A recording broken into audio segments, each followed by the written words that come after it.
Hello and welcome back to your most favorite educational channel Magnet Brains. This is your biology teacher पलक रखियानी. इस video में हम देखेंगे class 9th NS of biology में सारे chapter तो cover कर दिए हैं. अब हमने शुरुआत की थी प्रीवियस ईयर क्वेश्चंस की. प्रीवियस ईयर क्वेश्चंस यानी क्या? हाँ, पिछले सालों में जो पूछे गए क्वेश्चंस हैं एक्चुअल वही के वही एग्जैक्ट क्वेश्चंस हम सॉल्व करेंगे. इस बार हमने लिया है ईयर 2017 का लेवल 1. तो शुरू करते हैं बिना किसी देरी से. दिस इज मैग्नेट ब्रेन्स, जहां आपको मिलती है 100% free of cost education from class के टिल 12. So let's start. आइए शुरू करते हैं क्वेश्चंस की कहानी. इन कहानियों में कुछ नहीं है, डरने का नहीं बिल्कुल भी कि प्रीवियस ईयर क्वेश्चंस है मैम जैसा पढ़ते हैं. कुछ बच्चे कहते हैं कि मैम हम ऐसा पढ़ते तो हैं, पढ़ते टाइम ऐसा लगता है अरे वाह बहुत ईजी चीज़ है, हो जाएगा. बट जब क्वेश्चन आता है तो बोलो मैम ये अच्छे वाले क्वेश्चन देते नहीं हैं, क्वेश्चन इतना घुमा फिरा के दे रहे हैं. तो भैया तभी तो इसे ओलंपियाड कहा है. ओलंपियाड की कहानी यही है कि आपको थोड़ा लेवल अप करना पड़ेगा. एंड अभी तो ये लेवल 1 है, लेवल 2 भी देखेंगे हम. डोंट वरी, इधर यहाँ I will also be like a student. मैं भी यहाँ देखूंगी अच्छा क्वेश्चन ऐसा है तो उसे अप्रोच कैसे करनी है. अप्रोच यानी हमें सही आंसर भी बताना है लेकिन हमें टाइम लिमिट भी तो याद रखनी है. अरे समय बड़ा मूल्यवान है, वेरी कीमती. क्योंकि अगर टाइम से आगे बढ़े तो बोलोगे आधे क्वेश्चन तो मैम छूट जाएंगे, बाकी पार्ट हम कब सॉल्व करेंगे फिजिक्स केमिस्ट्री. तो इसीलिए जो है हम सही अप्रोच लगाएंगे और आगे बढ़ते जाएंगे. तो ज़रा रीड करते हैं हमारा पहला question. Question number 1, read the given paragraph. X is a butterfly shaped gland located in the front part of lower neck. Y is a triangular gland present in pair on the top of each kidney. Z is a mixed gland located inferior to stomach which secretes digestive juices as well as hormones. Now select the incorrect option regarding glands X, Y and Z. यानी किसकी कहानी है? Glands की कहानी है. याद करो, glands का काम क्या है? सिक्रीट करना. कुछ भी सिक्रीट कर सकते हैं, एंजाइम सिक्रीट कर सकते हैं, क्या बोल सकते हैं, डाइजेस्टिव जूसेस सिक्रीट कर सकते हैं, या फिर और क्या सिक्रीट कर सकते हैं? हॉर्मोन्स. Very important, hormones. तो सबसे पहले मैं चाहती हूँ हम मिस्टर एक्स को देखें. मिस्टर एक्स के लिए इतनी क्लियर बात कह दी है कि एक बटरफ्लाई शेप का ग्लैंड है और एक ही इकलौता ग्लैंड हमने सुंदर सा पढ़ा है जिसका एक्चुअल में शेप किसके जैसा होता है? इसका एक्चुअल में शेप होता है बटरफ्लाई के जैसा. अरे ऐसा शेप होता है ना बटरफ्लाई का, और सुंदर बन सकती है. आप लोग बना दोगे मुझसे ज़्यादा सुंदर, बट अभी यही देख लो. और ये ग्लैंड और बता दी एक और फीचर. पहले बोला बटरफ्लाई शेप का है, मान लिया, ठीक है, थैंक यू, ये बता दिया. और दूसरा एक और फीचर बता दिया. तो इसके बाद तो ना ऐसा होना ही नहीं चाहिए कि नहीं आए. नेक में प्रेजेंट रहता है, गर्दन में. अरे कौन सा ग्लैंड है ये है हमारा thyroid gland. Thyroid gland present रहता है ना नेक में. अब कहा गया है, क्या कहा गया है कि एक्स ऐसा ग्लैंड है जो नेक में लोकेटेड रहता है, बटरफ्लाई शेप का है. थायराइड ग्लैंड के ज़रा हॉर्मोन्स तो याद कर लो. कौन से हॉर्मोन्स रिलीज करते हैं? ये बहुत ही ईजी है, नाम पे ही है. एक तो थायरॉक्सिन है, यानी थायराइड ग्लैंड थायरॉक्सिन रिलीज कर रहा है, ये हार्मोन है. और एक और हार्मोन है कैल्सीटोनिन. मेनली जो है हम यहाँ पे ये दो हार्मोन्स देखेंगे जो रिलीज हो रहे हैं किससे? थायराइड ग्लैंड से. Thyroxine and calcitonin. क्लियर है? ये समझ आया थायराइड ग्लैंड की कहानी. ये किसको बोला है मैंने? एक्स को. एक्स की कहानी में क्या आया? मतलब एक्स तो हमने डिफाइन कर लिया, ये है thyroid gland. Step by step चलना है, बिल्कुल भगना नहीं है. क्या है एक्स? एक्स है थायराइड ग्लैंड, बटरफ्लाई शेप वाला ग्लैंड नेक में. अब आ जाओ वाई की कहानी पे. तो अच्छा, वन मोर थिंग, ये मत सोचना ऑप्शन में कि यहाँ मैंने थायराइड ग्लैंड दिया तो आपको ऑप्शन में ये पूछ देंगे, डायरेक्ट पूछेंगे कि क्या एक्स थायराइड ग्लैंड है या नहीं.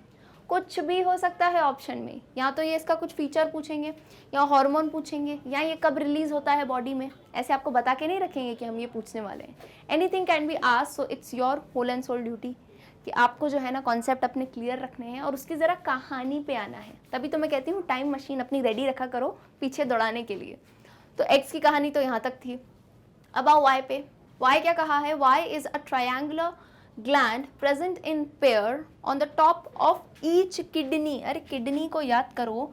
किडनी जो होती हैं हमारी, किडनी के ऊपर हमने बहुत ही मस्त ग्लैंड देखे हैं. क्या नाम है?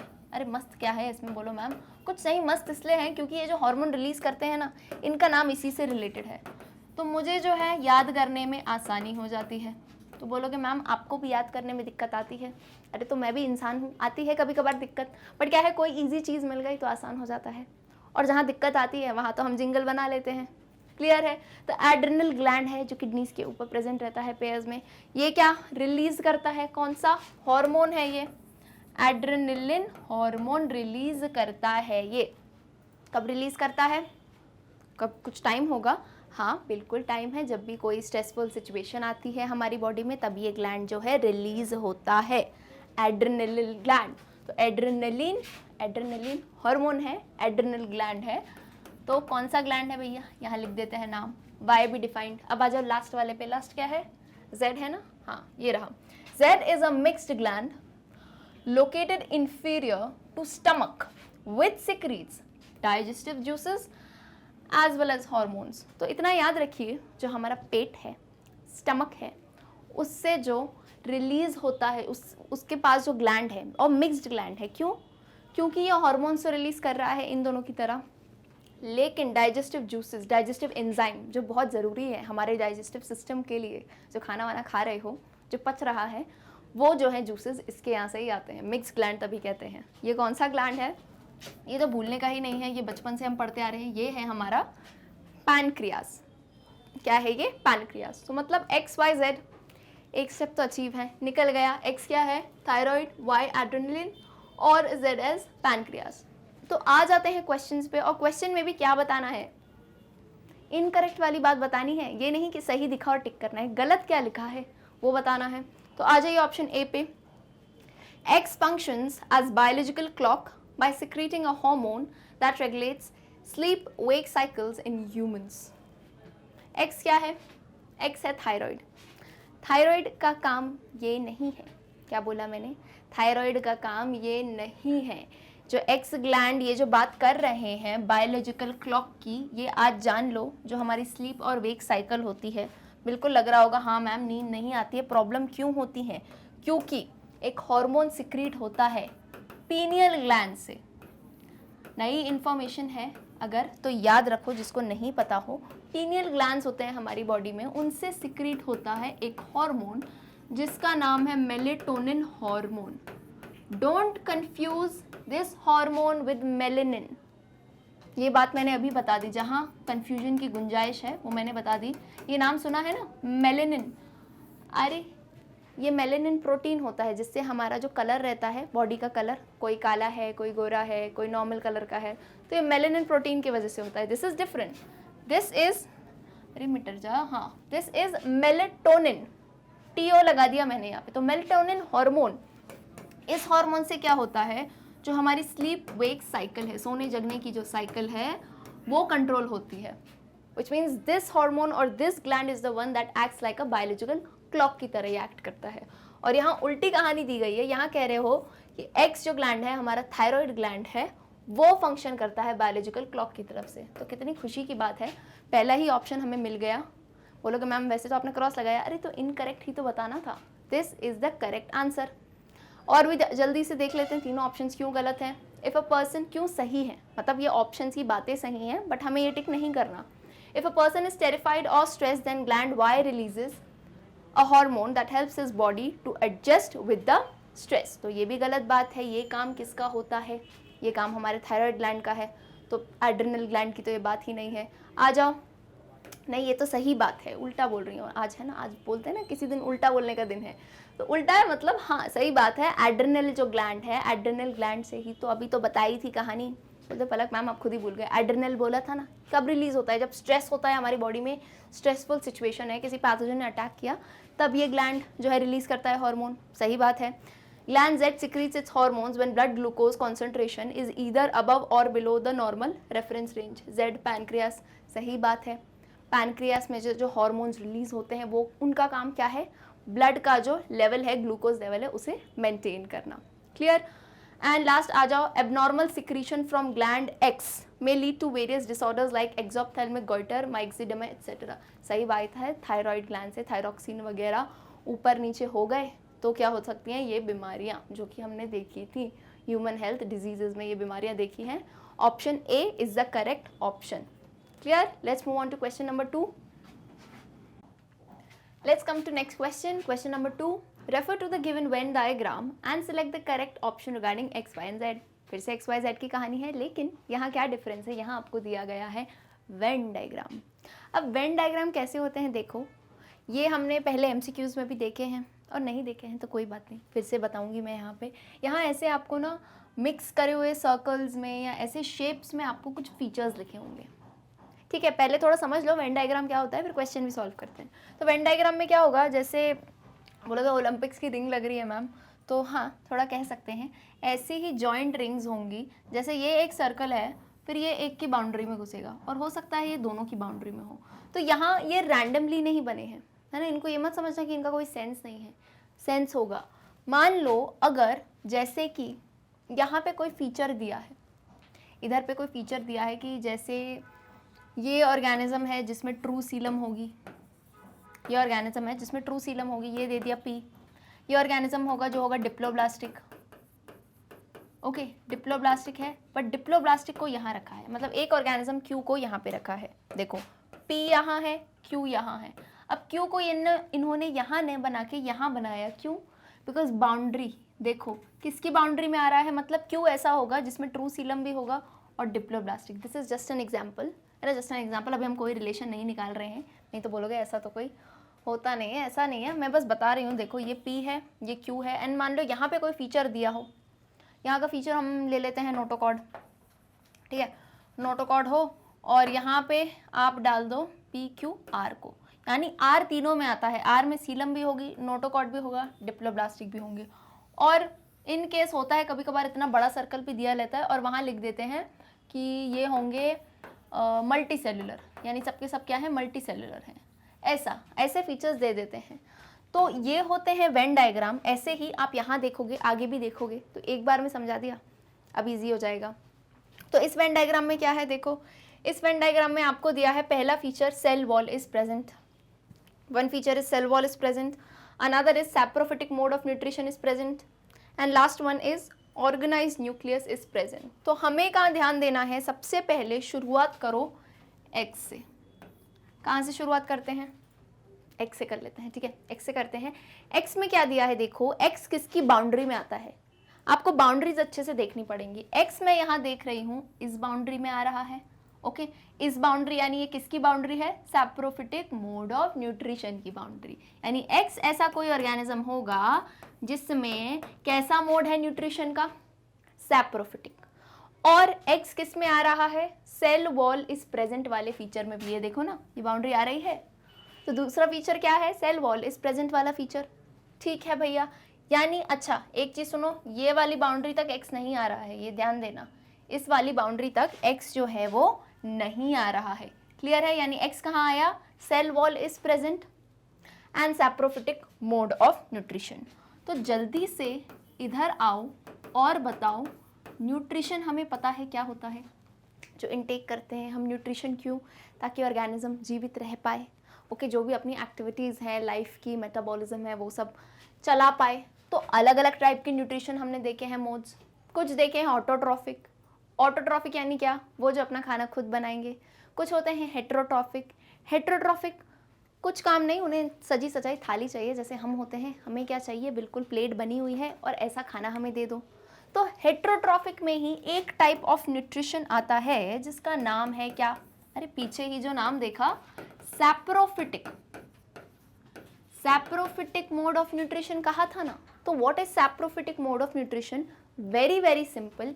इसमें भी क्या होता है, वो ऑर्गेनिजम्स जो डेड या डिकेड मैटर जो रहता है उस पे एक्ट करते हैं, उससे अपना न्यूट्रिशन लेते हैं, यानी मरे हुए प्लांट्स हैं, एनिमल्स हैं, डेड डिकेड मैटर है, उससे उन सब से जो ऑर्गेनिक न्यूट्रिएंट्स हैं, जो काम की चीज़ें हैं, उससे अपना खाना ले।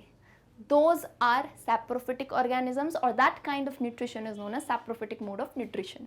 क्लियर है। क्या यहाँ कुछ खुद बनाया जा रहा है, नहीं, ले तो दूसरे ऑर्गेनिज्म से रहे हैं, बट ऐसा ऑर्गेनिज्म जो डेड हो, जीवित नहीं है, यानी उसको कोई हार्म होगा क्या, अब तो वो मर गया, अब तो वो गया, तो अब उसका जो न्यूट्रिशन है क्यों वेस्ट जाने दें, हम ले लेते हैं वो nutrition. So this is saprophytic.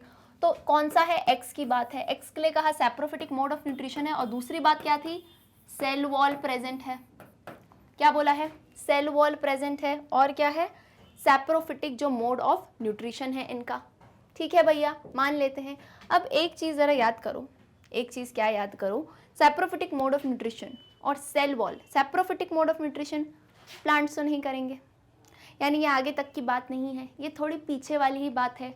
और थोड़ी और गाड़ी अगर आगे बढ़ाई, यानी पीछे बढ़ाई, एक्चुअली पीछे जाना है टाइम मशीन में, आगे नहीं जाना है, पीछे जाना है, तो देखो ये नाम याद आया, आना ही चाहिए, बिल्कुल ना नहीं कहना, कह दिया ना तो अभी मैं सुन लूँगी, है ना, मैंने सुना है जिसने ना कहा है, बिल्कुल याद आना चाहिए। बैक्टीरिया, यार बैक्टीरिया का काम ही तो यही है, डेड और डिकेड मैटर पे ये एक्ट करते हैं, इन्हीं का तो काम है जो हमारी साइकिल चल रही है उसको रिप्लेनिश करने का, जो डेड ऑर्गेनिजम्स हो गए उनसे न्यूट्रिशन निकालने का। तो बैक्टीरिया भी कौन से वाले बैक्टीरिया, सैप्रोफिटिक बैक्टीरिया। एक्स जो है, अरे एक्स में दोनों क्वालिटी है ना, सेल वॉल भी प्रेजेंट है, अरे ये थोड़ी ना बोलो क्लोरोफिल वाला सेल वॉल, अब अलग अलग टाइप के सेल वॉल हो सकते हैं, तो बैक्टीरिया में सेल वॉल होता है बिल्कुल, और वो बैक्टीरिया जो सैप्रोफिटिक मोड ऑफ न्यूट्रिशन करे, so that is known as saprophytic bacteria. Example जैसे स्यूडोमोनास ले सकते हैं, है ना, एक एग्जाम्पल ले लो, स्यूडोमोनास सैप्रोफिटिक बैक्टीरिया है, मतलब इतनी बात तो क्लियर है यहाँ पे कि एक्स क्या है, सैप्रोफिटिक, सैप्रो लिख दिया है मैंने, ठीक है, समझ जाना, वैसे भी आजकल शॉर्ट लैंग्वेज यूज करते हो, है ना, सैप्रो समझ गए, सैप्रोफिटिक बैक्टीरिया, एक्स हो गया। अब नेक्स्ट किसकी कहानी है, वाई को देख लेते हैं। वाई क्या है, वाई आ रहा है, ध्यान से सुनना, तीनों के अंदर, क्या बोला, वाई आ रहा है तीनों के अंदर, कौन तीनों, सेल वॉल प्रेजेंट है, saprophytic mode of nutrition present है, और भैया जी ऑर्गेनाइज्ड न्यूक्लियस भी प्रेजेंट है। जो हमारा एक्स था उसमें न्यूक्लियस थोड़ी ना ऑर्गेनाइज था, और unorganize nucleus that is prokaryotic वाले सेल्स कौन से होते हैं, प्रिमिटिव, दैट इज बैक्टीरिया, तभी तो बैक्टीरिया लिखा मैंने, तभी तो बैक्टीरिया लिखा। अब जो वाई है उसमें तीनों गुण हैं, तीनों गुण यानी सेल वॉल भी है, सैप्रोफिटिक मोड ऑफ न्यूट्रिशन है, और तीसरा न्यूक्लियस ऑर्गेनाइज्ड है। ऑर्गेनाइज न्यूक्लियस यानी क्या, यूकैरियोटिक टाइप का सेल है। यूकैरियोटिक सेल मतलब उनका न्यूक्लियस में बढ़िया, बहुत ही बेहतरीन तरीके से न्यूक्लियर मेम्ब्रेन प्रेजेंट है, ठीक है। तो वाई में जब तीनों गुण हैं, तो तीनों गुण में एक चीज़ याद करो, आगे आओ, कहाँ आओ, 5 किंगडम क्लासिफिकेशन पे आ जाओ ज़रा, चलो, ये मुझे एक्चुअली पहले ही लिख देते बट कोई बात नहीं, आ जाओ, अब ज़रूरत पड़ेगी। Kingdom Monera, Protista, fungi, Plantae, animalia, okay, ये थे 5 किंगडम क्लासिफिकेशन, मोस्ट एक्सेप्टेड। किन जनाब ने दिए थे ये, कौन थे वो जनाब जिन्होंने दिया था 5 किंगडम क्लासिफिकेशन, जल्दी से फास्टेस्ट फिंगर्स फर्स्ट कमेंट करके बताओ मुझे। ओके, अब इसमें से मोनेरा हमने देख लिया, प्रोटेस्टा में भी, प्रोटेस्टा में क्या बात है, हाँ बोलोगे कि मैम यूकैरियोटिक तो होते हैं ये भी, हाँ यूकैरियोटिक तो होते हैं ये भी, लेकिन हम यहाँ पे किसकी बात कर रहे हैं, हम कह रहे हैं एक तो सेल वॉल भी है, हम कह रहे हैं सेल वॉल तो है ही, पर सैप्रोफिटिक मोड ऑफ न्यूट्रिशन है, तो ये क्वालिटी याद करिए, थोड़ा अपनी गाड़ी को पॉलिश करिए और याद करिए। फंजाई में हमने देखा था पेनिसिलियम, अगर याद आ रहा हो, ये होता है एक सैप्रोफिटिक टाइप का फंगस। सैप्रोफिटिक, जैसे मैंने आपको मोड ऑफ न्यूट्रिशन बताया, इट विल एक्ट ऑन और it will derive it's nutrition from dead and decade matter. तो अगेन पहेली जो थी बुझ गई, वो मिल गया ना वाई हमको, वाई भी क्या है, एक टाइप का सैप्रोफिटिक, पर बैक्टीरिया नहीं, फंगस, फंजाई बोल दो, फंगाई बोल दो, ओके। अब जेड आ जाता है लास्ट वाला, लास्ट में क्या है, बहुत ही सिंपल है, जेड में 2 गुण प्रेजेंट हैं, क्या 2 क्वालिटीज, क्या 2 फीचर्स हैं, कि सेल वॉल प्रेजेंट है, बोला है सेल वॉल प्रेजेंट है, और न्यूक्लियस भी ऑर्गेनाइज्ड है। सेल वॉल प्रेजेंट है पर न्यूक्लियस ऑर्गेनाइज्ड है, मतलब क्या, सेल वॉल है, न्यूक्लियस ऑर्गेनाइज है, मतलब ये हम आगे आ चुके हैं। सेल वॉल हमने और कहाँ देखे हैं, प्लांट में देखे हैं, मतलब एनिमल को तो पहले ही हटा दो क्योंकि सेल वॉल की बात है। अब प्लांट में देखें, उसमें से भी इन्होंने कहा न्यूक्लियस ऑर्गेनाइज्ड है, सैप्रोफिटिक न्यूट्रिशन की बात नहीं करी है, और प्लांट्स ऐसा करते भी नहीं हैं, तो मतलब प्लांट में से ही, प्लांट किंगडम में से कुछ हो सकता है जेड। अरे अब पर्टिकुलर कुछ दिया नहीं है ना, तो प्लांट्स में से हो सकता है, ऑप्शंस में से देख लेना, क्लियर है। प्लांट्स में भी हमने 5 टाइप पढ़े थे, हो सकता है उनमें से कोई हो। Let's see, let's check the options. Option A, आपको क्या बताना है, करेक्ट ही बताना है ना, तो सही वाला ढूंढते हैं। Option A, x causes citrus canker and wilt disease in plants and is also responsible for causing tetanus, athlete's foot, etc. in humans. In humans नहीं, humans. ह्यूमस, देखो सॉइल याद आ गई मुझे, इन ह्यूमंस यानी इंसानों में। तो ये क्या है, ये सैप्रोफिटिक बैक्टीरिया की बात है, तो ये जो है बिल्कुल ही गलत बात है, नॉट करेक्ट। अब आ जाओ वाई पे। वाई देखो हमने आइडेंटिफाई कर दिया है, फंजाई है, फंगस है ये। Y is always multicellular and could be Alternaria, Puccinia और उस्टिलैगो। तो देखो ये बात इन्होंने कहा है कि वाई मल्टी सेल्युलर है, सही बात है, ऑलवेज मल्टी सेल्युलर नहीं होता है, एक यूनिसेल्युलर होता है। और ऑल्टरनेरिया, पक्सीनिया और उस्टिलैगो, इन सब का मोड ऑफ न्यूट्रिशन, ध्यान से सुनना, इन तीनों का मोड ऑफ न्यूट्रिशन सैप्रोफिटिक नहीं है, इनका मोड ऑफ न्यूट्रिशन होता है पैरासिटिक। पैरासिटिक समझते हो, मैंने बस डिफरेंस बताया। सैप्रोफिटिक में क्या होता है, ये डेड मैटर पे जो है हमला करते हैं या वहां से जो है न्यूट्रिशन लेते हैं, बट पैरासिटिक में ये ऑर्गेनिज्म पे, कोई भी ऑर्गेनिज्म होता है, जीवित जिंदा ऑर्गेनिज्म है, उससे ये अपना न्यूट्रिशन लेते हैं कहीं ना कहीं उसे हार्म करके। So that is parasitic, parasite की तरह उनकी बॉडी में रहते हैं। तो this option is also incorrect. Let's come to option C. Z possesses, Z क्या है, जेड मैंने कहा कोई भी टाइप का प्लांट हो सकता है, ठीक है। तो जेड पोजेसेस क्लोरोफिल, ओके सही बात है, प्लांट्स में क्लोरोफिल होता है, green pigment, and could be unicellular, example chlamydomonas, और मल्टी सेलुलर, एग्जाम्पल स्पायरोगायरा।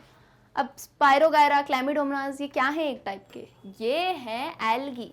याद आया, क्या याद आया, प्लांट किंगडम में देखा था, algae, bryophytes, pteridophytes, gymnosperms, angiosperm. तो पहला जो एल्गी हमने देखा, प्लांट ही तो है ना एक टाइप का, क्लोरोफिल भी मिलेगा आपको। यूनिसेल्युलर वाले कौन से होते हैं, क्लैमिडोमोनास, वही जिनकी बढ़िया सी दो आंखें दिखती हैं हमें, आंखें तो नहीं है, वो न्यूक्लियस है और यहाँ से ऐसे उनकी निकल रहे होते हैं क्या, फ्लैजेला। और मल्टीसेलुलर क्या दिखेगा आपको, स्पायरोगायरा। तो बिल्कुल सही बात कही है, मैंने कहा था जेड प्लांट्स में से अब कुछ भी हो सकता है, तो वो निकला algae. This is absolutely correct. Let's come to option D, देख लेते हैं क्यों गलत है। X is always an aerobic whereas Y and Z are always aerobic। बोला है एक्स यानी सैप्रोफिटिक बैक्टीरिया हमेशा एनएरोबिक होते हैं, नॉट नेसेसरली, दोनों हो सकते हैं। एनएरोबिक यानी एयर की प्रेजेंस में जो नहीं करे अपनी एक्टिविटी, लेकिन दोनों होता है बैक्टीरिया में, एरोबिक भी मिलेंगे आपको, एनएरोबिक भी मिलेंगे। क्लियर है, तो यानी option C is the correct option. Let's move on to next question, question number 3। Again देखो पर्पस था मेरा वेन डायग्राम समझाने का, फिर से आ गया Venn diagram. Refer to the given Venn diagram and select the correct option. सही वाला ऑप्शन बताना है किसके रिगार्डिंग, पी एंड क्यू। अभी सिर्फ दो ही दिए हैं, पी एंड क्यू, तो देखते हैं। कॉज्ड बाय वायरस, चलो डिजीजेस की कहानी है यहाँ पे, ओके। अब फीचर्स क्या है, एक बार फीचर्स देख लेते हैं तीनों।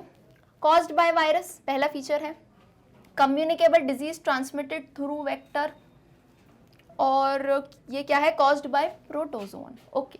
तो आ जाओ इधर पी और क्यू, और कहाँ आओगे, डिजीजेस वाले चैप्टर याद करो। Why do we fall ill, pathogens याद करिए, वायरस और प्रोटोजोन ये एक टाइप के पैथोजेंस होते हैं। अब पी में क्या होगा, देखो पी पहले लिखा है वायरस से कॉज होता है, तो जितने भी डिजीजेस हमने देखे हैं वायरसेस से, ज़रा उन्हें थोड़ा आप याद कर लो, ओके। याद कर लिया तो रुक जाओ, मतलब याद कर रहे हो अब वहाँ रुको और ज़रा सेकंड पॉइंट पढ़ लो, क्योंकि इससे जो है ना रास्ता और क्लियर हो जाएगा। सेकंड पॉइंट में क्लियरली दिया है कम्युनिकेबल डिजीज ट्रांसमिटेड थ्रू, इतना बड़ा शब्द दे दिया आपको, अरे वेक्टर, वेक्टर दे दिया गया है। वेक्टर क्या होता है, वेक्टर याद करिए, मैंने एक सिंपल सा वर्ड बताया है वेक्टर के लिए, जिसे नहीं पता हो आज ले लो ये वर्ड, कैरियर। बहुत ही सिंपल, कैरियर यानी क्या, वो जो लिफ्ट दे। ऐसा नहीं होता है कि आपको किसी जगह जाना है, कोई आ रहा है बोलो लिफ्ट दे दो, तो आपका काम क्या है, सिर्फ लिफ्ट देना, आपको कोई मतलब नहीं है उसको क्या करना है, दूसरी जगह कहाँ जाना है, ठीक है कहाँ जाना है ये पूछ लोगे, अच्छा जाना कहाँ है तो बताना पड़ेगा, पर क्या करोगे वहाँ जाके हमें नहीं पता, लिफ्ट दे देंगे बस। तो वेक्टर्स क्या होते हैं, कैरियर्स होते हैं। इसी बेसिस पे हमने कितने वेक्टर्स पढ़े थे, मच्छर, मक्खियाँ, ये सब क्या होते हैं, ये एक तरह के वेक्टर्स होते हैं जिनके थ्रू जो है डिजीज़ ट्रांसमिट होते हैं। मतलब जब मैं कहती हूँ मच्छर के काटने से कोई बीमारी हुई, तो उसमें बेचारे मच्छर का दोष पूरी तरह से नहीं है, क्योंकि मच्छर से बीमारी नहीं होती है, वो लेके घूम रहा होता है, उसने गलती से लिफ्ट दे दी है किसी को, तो वो लिफ्ट वाला आता है और हमारे यहाँ उतरता है और पूरी बॉडी में प्रॉब्लम करता है। तो वेक्टर का मियर काम क्या है, कैरियर, ये डिजीज कॉज नहीं करता है, बस लेके घूमता है, ट्रांसमिटेड थ्रू वेक्टर। तो पी के लिए आपको फीचर दे दिया गया है, पी है एक टाइप का वायरस से कॉज्ड है, यानी वायरल डिजीज है, और वायरल डिजीज में भी एक गुण और दे दिया वेक्टर। तो याद करिए वेक्टर हमने कौन कौन से देखे थे, मक्खी मच्छर देखे थे, और वायरस से कॉज होने वाले वायरल डिजीजेस जो वेक्टर से ट्रांसमिट होते हैं। मुझे तो 2 याद आ रहे हैं, इसमें आपको सारे याद रहेंगे तभी तो 2 याद आएंगे। ओके तो याद तो करने पड़ेंगे, और याद कैसे, मैं ये नहीं कह रही रटो, again go back to the videos, नहीं देखा है बिल्कुल फ्री है, जाओ आराम से देखो, आराम से वो वीडियो देखो, why do we fall ill का, तो याद आ जाएंगे। अभी इधर आओ, डेंगू याद आया मुझे, और दूसरा याद आया क्या, चिकनगुनिया। क्या याद आया, अभी के लिए तो मुझे यही याद आए हैं, ठीक है। अरे मैं भी इंसान हूँ, मुझे जितने याद आए ये पढ़ के। वायरल डिजीज़ है, वेक्टर से कॉज होता है, डेंगू और चिकनगुनिया। डेंगू चिकनगुनिया किससे होते हैं, कौन सा वेक्टर है, एडीज मस्कीटो, उसमें भी स्पेशल है, मतलब ये बोलेंगे और कोई नहीं, एडीज जो मस्कीटो है, एडीज जो मच्छर है वही काटे हमें, तो ही ये जो है वायरल डिजीज़ ट्रांसफ़र होगा। तो ठीक है, dengue and chikungunya are viral diseases which are transmitted by a vector Aedes mosquito. तो यानी पी एंड क्यू की जगह मैं ये लिख सकती हूँ, हो सकता है ये डेंगू हो या फिर हो सकता है चिकनगुनिया हो या इससे रिलेटेड और भी कोई बीमारी हो। अभी के लिए तो हम ये देखते हैं, ऑप्शंस पे आएंगे बिल्कुल। ओके अब आओ क्यू पे, क्यू क्या लिखा है, again it is transmitted through a vector, सही बात है, बट वहाँ क्या लिखा है, it is caused by a protozoan, caused by a protozoan. तो जरा आइए इधर प्रोटोजोआ की कहानी पे, प्रोटोजोआ है और क्या कहा है, वेक्टर के थ्रू ट्रांसमिटेड है। तो अकॉर्डिंगली जहाँ तक मैं याद कर सकती हूँ, मुझे क्या क्या याद आ रहा है, मुझे एक तो मलेरिया याद आ रहा है, हाँ वही मलेरिया जो फीमेल एनोफिलीज मस्कीटो लेके घूमती है उससे होता है। एक मुझे याद आ रहा है काला अजर, काला अजर, अरे डमडम फीवर याद है, किससे होता है ये, लीशमेनिया से होता है, सही बात है, लेकिन इसको लेके कौन घूमती है, एक वेक्टर ही है, फ्लाई है, मक्खी, क्या नाम है उसका, सैंड फ्लाई, सैंड फ्लाई के थ्रू क्या हो रहा है, काला अजर। और क्या क्या हम याद कर सकते हैं, मुझे क्या याद आया, और प्रोटोजोन से मलेरिया याद है, मलेरिया प्लाज्मोडियम से होता है, काला अजर है, डमडम फीवर हम ले लेते हैं, और ट्राइपानोसोमा, हाँ ट्राइपानोसोमा गैम्बियंस के थ्रू भी जो हमारी बीमारी हो रही थी, कौन सी बीमारी थी वो, स्लीपिंग सिकनेस, ठीक है, ये भी जो है एक वेक्टर से कॉज होता है, सीसी फ्लाई उसी से होता है। ओके तो इतना डेटा अभी हम रखते हैं याद, इतना डेटा अभी हम रखते हैं याद, और देखते हैं कि आगे क्या पूछा गया है।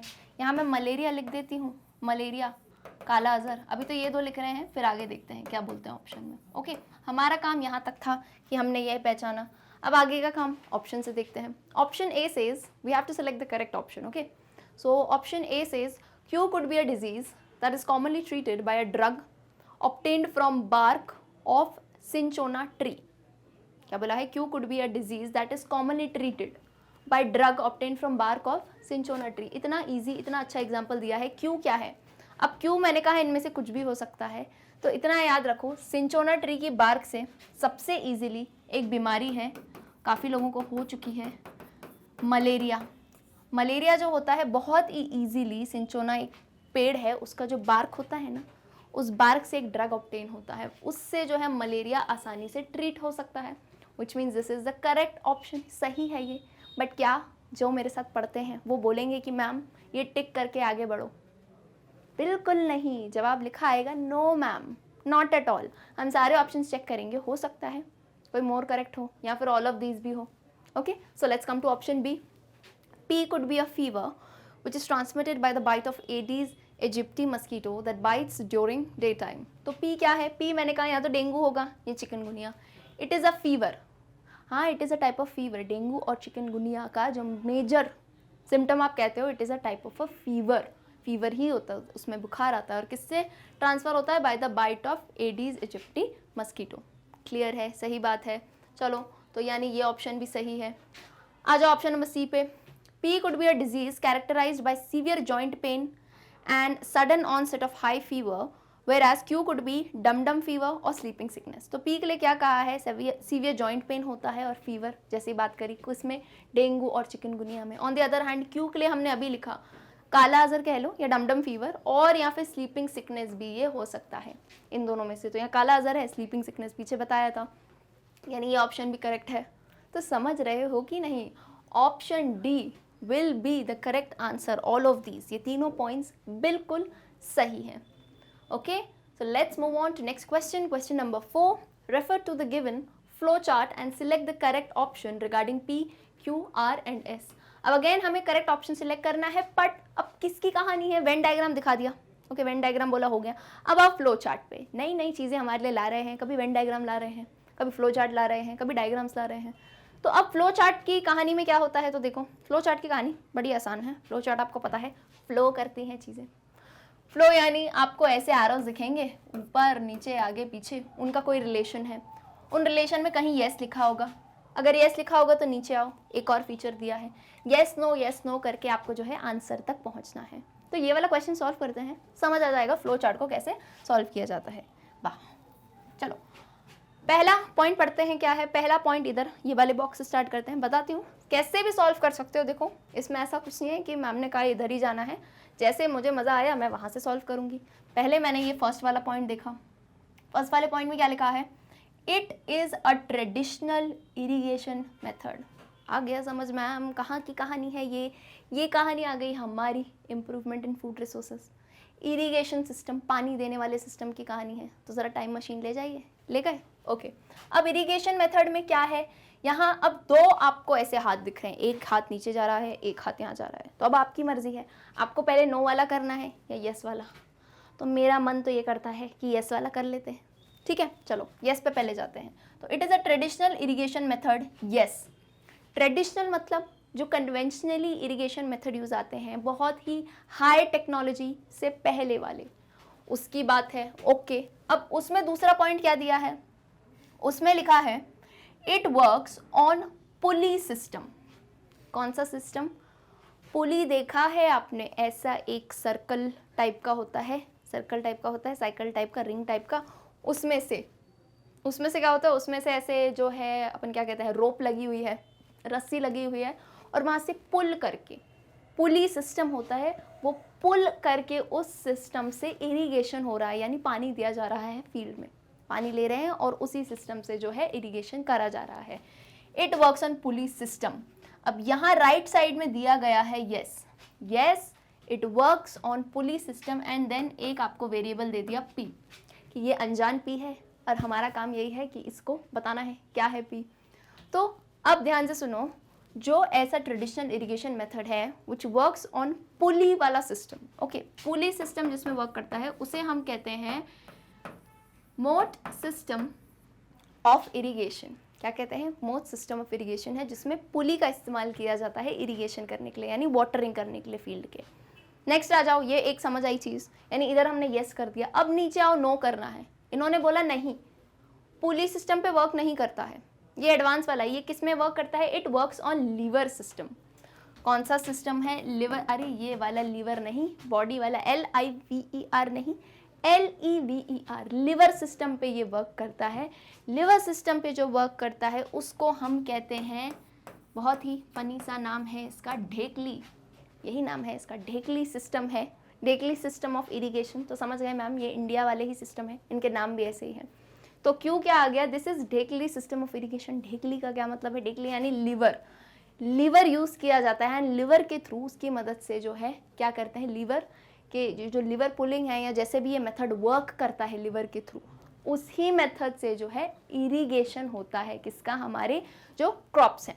तो it works on liver system, क्यों हो गया ढेकली, ढेकली नाम आ गया। अब आ जाओ इधर वाली कहानी पे। तो मैंने पहले क्या किया, कुछ भी कर सकते थे, पता है आप या तो पहले नो भी जाते तो आंसर में ऐसा कोई बदलाव नहीं आता, आप अगर नो पे भी जाते वही बात होती, वहाँ का पहले सॉल्व कर देते। तो हमने लेफ्ट हैंड साइड पहले सॉल्व किया, अब क्या करूँगी, अब मैं इधर जाऊँगी, अब नो वाले ऑप्शन पे। तो लेट्स रीड, नो पे क्या दिया है, water is allowed to flow through main pipe under pressure which escapes from rotating nozzles. क्या लिखा है, water is allowed to flow through main pipe, traditional irrigation method है, मेन पाइप से जा रहा है, पर वो फिर किससे एस्केप कर रहा है, रोटेटिंग नोजल्स से।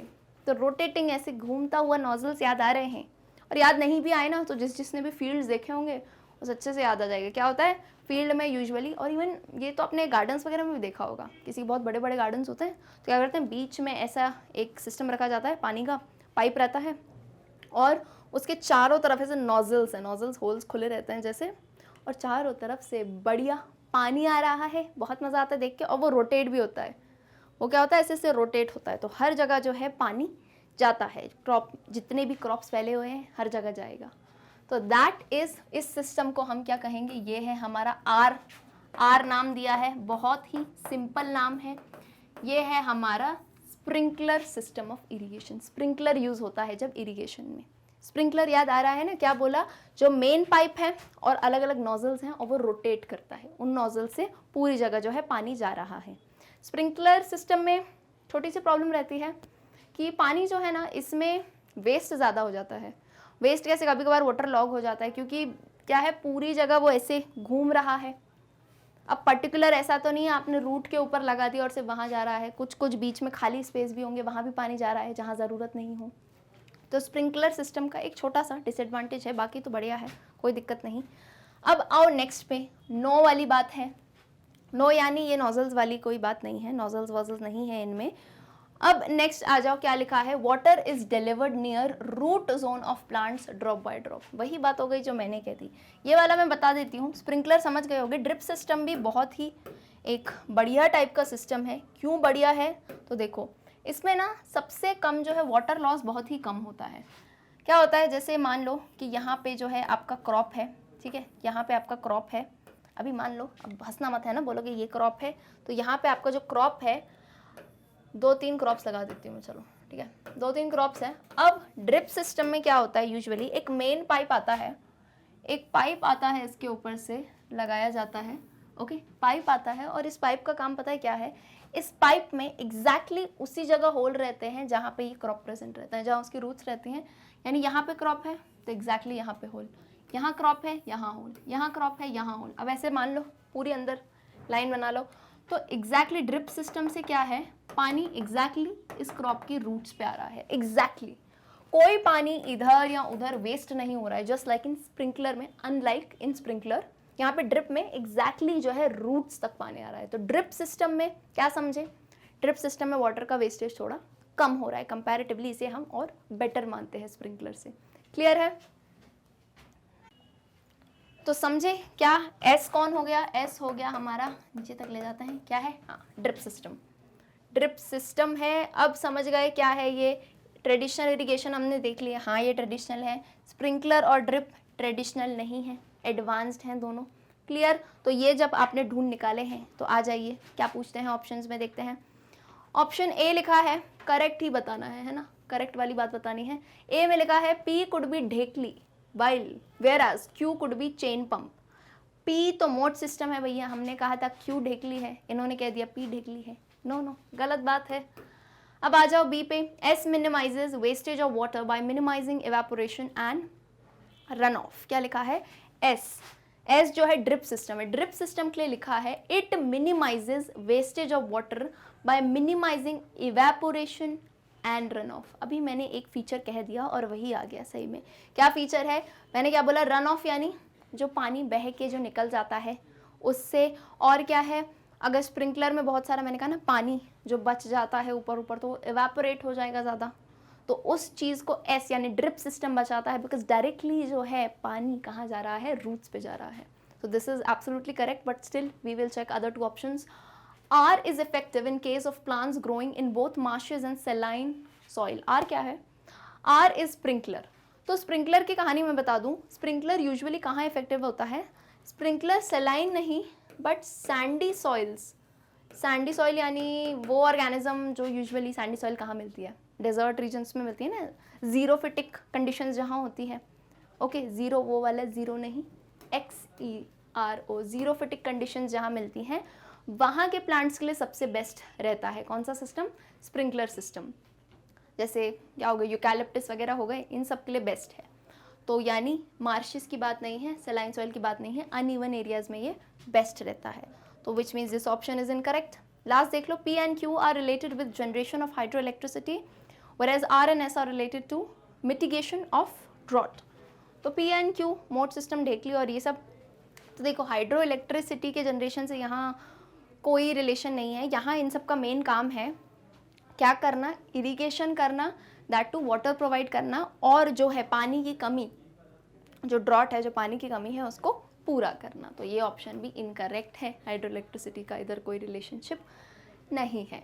तो which means option B is absolutely correct.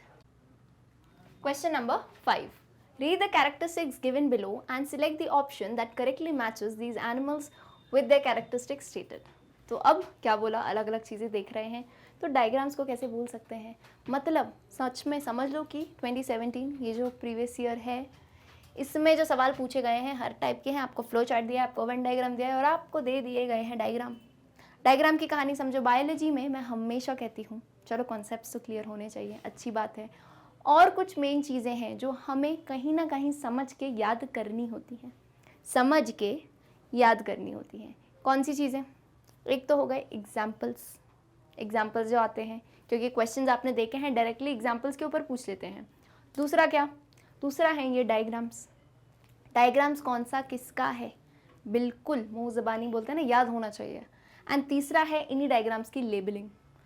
कुछ क्वेश्चंस में आपको एक डायग्राम दे दिया, लेबलिंग पे ऐसे ऐसे लगा दिया, ये वाला पार्ट ये है, ये वाला पार्ट ये है, and directly they ask questions on the same. तो ये तीन चीज़ें।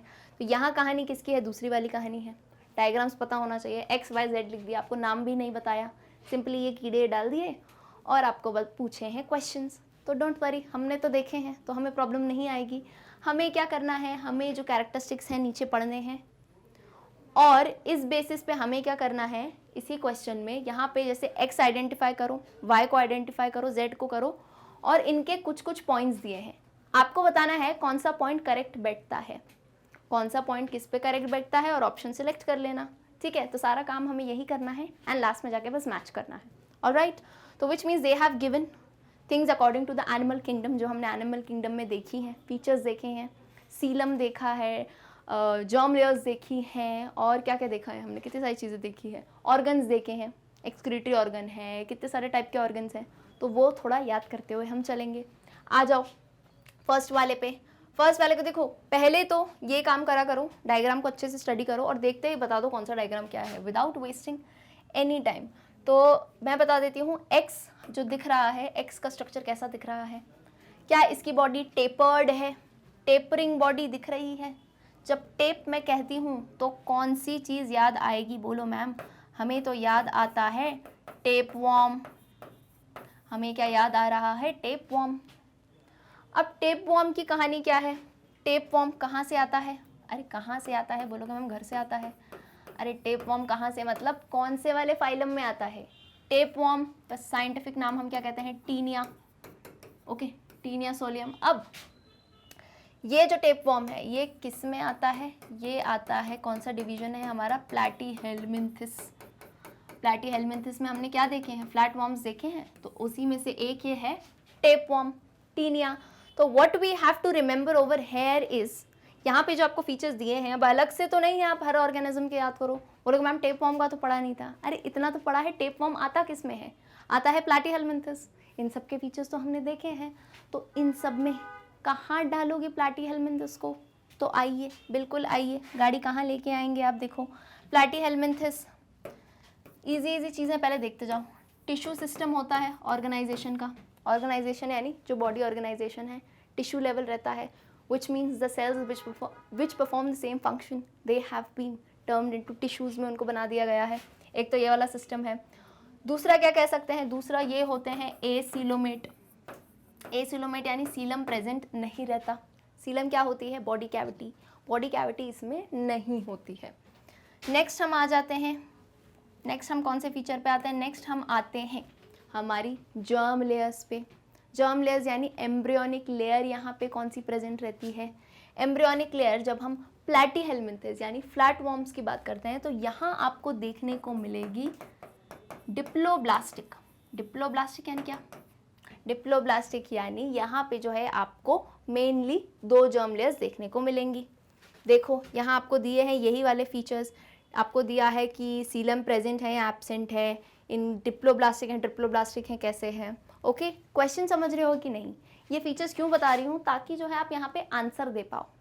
आपका काम क्या है? आप जो है यहाँ पे आंसर दे पाओ। क्लियर है? तो क्या बताया मैंने प्लैटीहेल्मिन्थिस के लिए?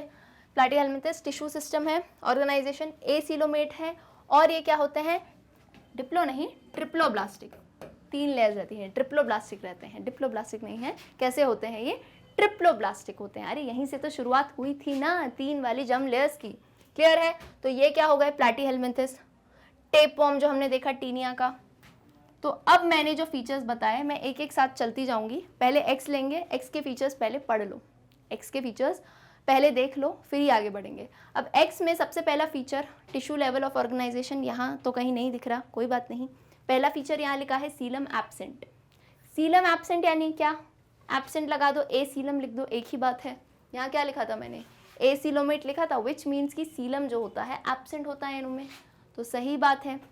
ये किसका फीचर है, ये है एक्स का फीचर, एक्स लिख देती हूँ, ये क्रॉस नहीं लगाया है, ये एक्स है ना, टीनिया टेपवर्म का फीचर है। तो एक्स के लिए क्या क्या दिखा, एक्स के लिए मुझे अभी तक दिखा है 0.1, ओके। अब आ जाओ 0.2, स्यूडो सीलम प्रेजेंट, नहीं सीलम है ही नहीं, एक्स की बात नहीं है, यहाँ कुछ भी नहीं करते हैं हम, ठीक है। एक्स जहाँ जहाँ आएगा वहाँ एक्स लिख देते हैं, ओके।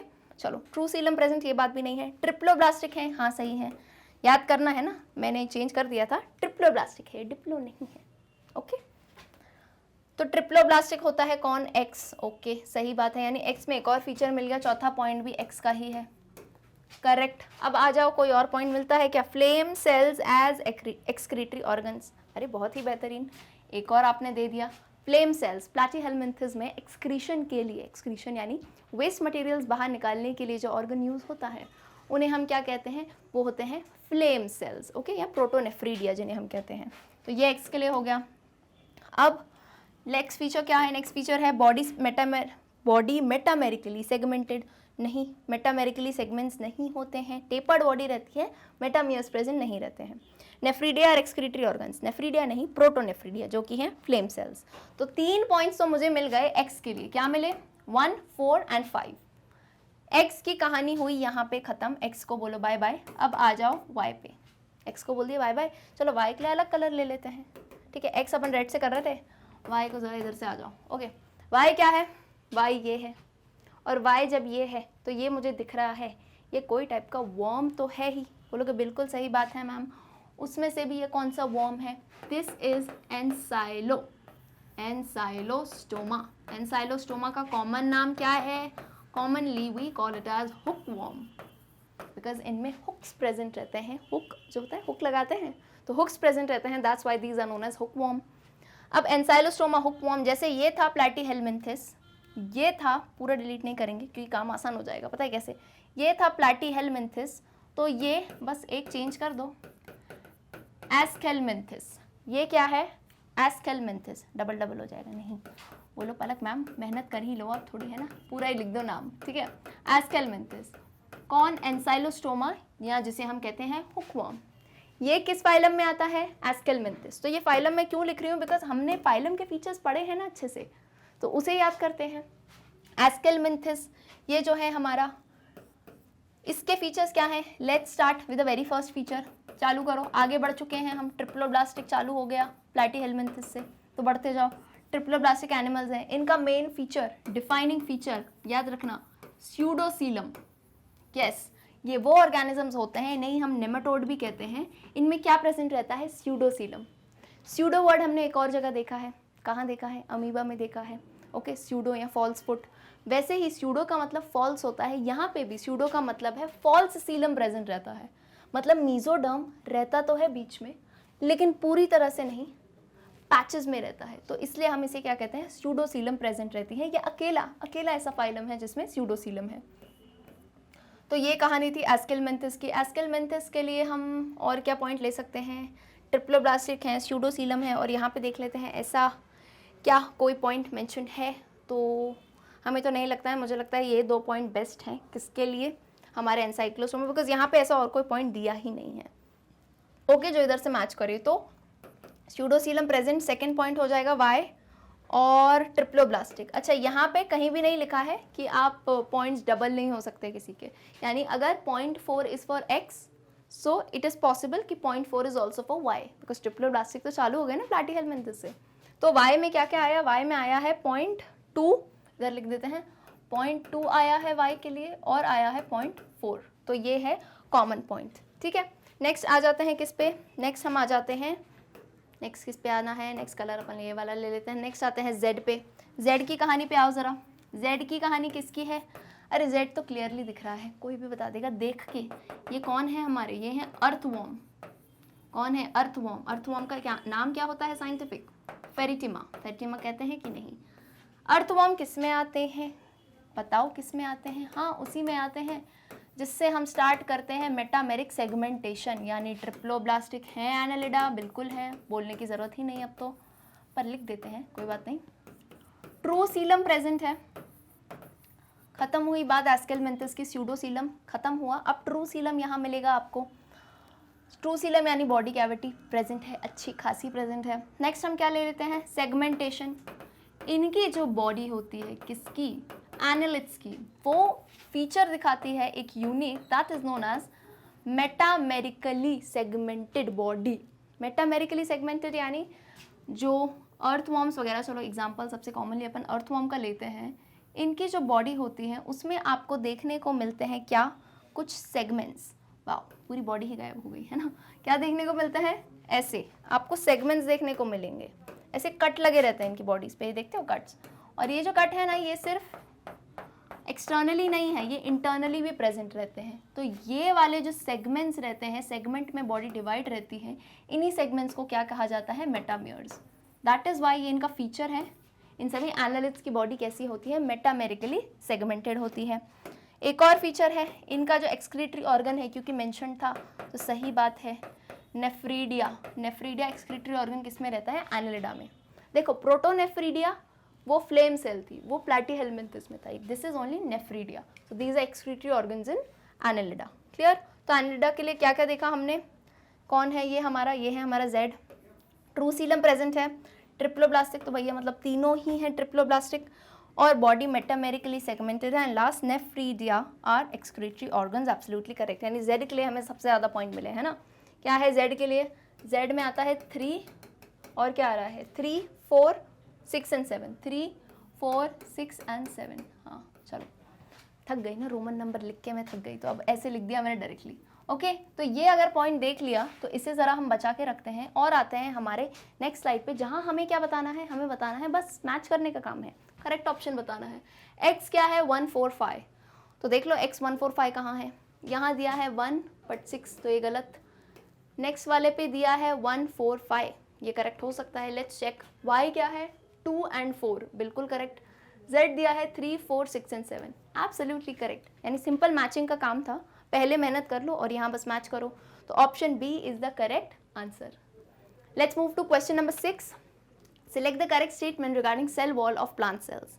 प्लांट सेल्स हमें पता है सेल वॉल प्रेजेंट रहती है, यानी सेल मेम्ब्रेन के बाहर सेल वॉल जो प्रोटेक्ट करती है प्लांट सेल्स में होती है। अब उनके बेसिस पे उनकी कुछ थ्योरीज जो हमने पढ़ी है, तो हमें बताना है हमारे नॉलेज से इनमें से करेक्ट स्टेटमेंट कौन सा है। तो आ जाते हैं, देखते हैं क्या कहना चाह रहे हैं। Primary cell wall is chiefly composed of a soluble fibrous polysaccharide called suberin. Okay, तो याद करो प्लांट सेल्स में हमने देखा है सेल वॉल दो टाइप की, एक देखा था एक प्राइमरी सेल वॉल होती है और दूसरी जो प्रेजेंट रहती है that is secondary cell wall.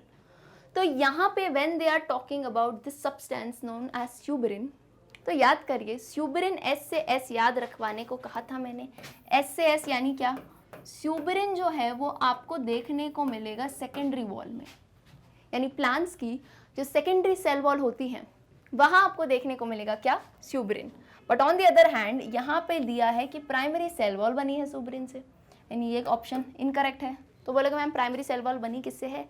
तो याद करो वाटर था, मतलब वाटर से बनी है, हेमीसेलुलोज है और ग्लाइकोप्रोटीन्स, इन सब से मिलके बनती है प्राइमरी सेल वॉल।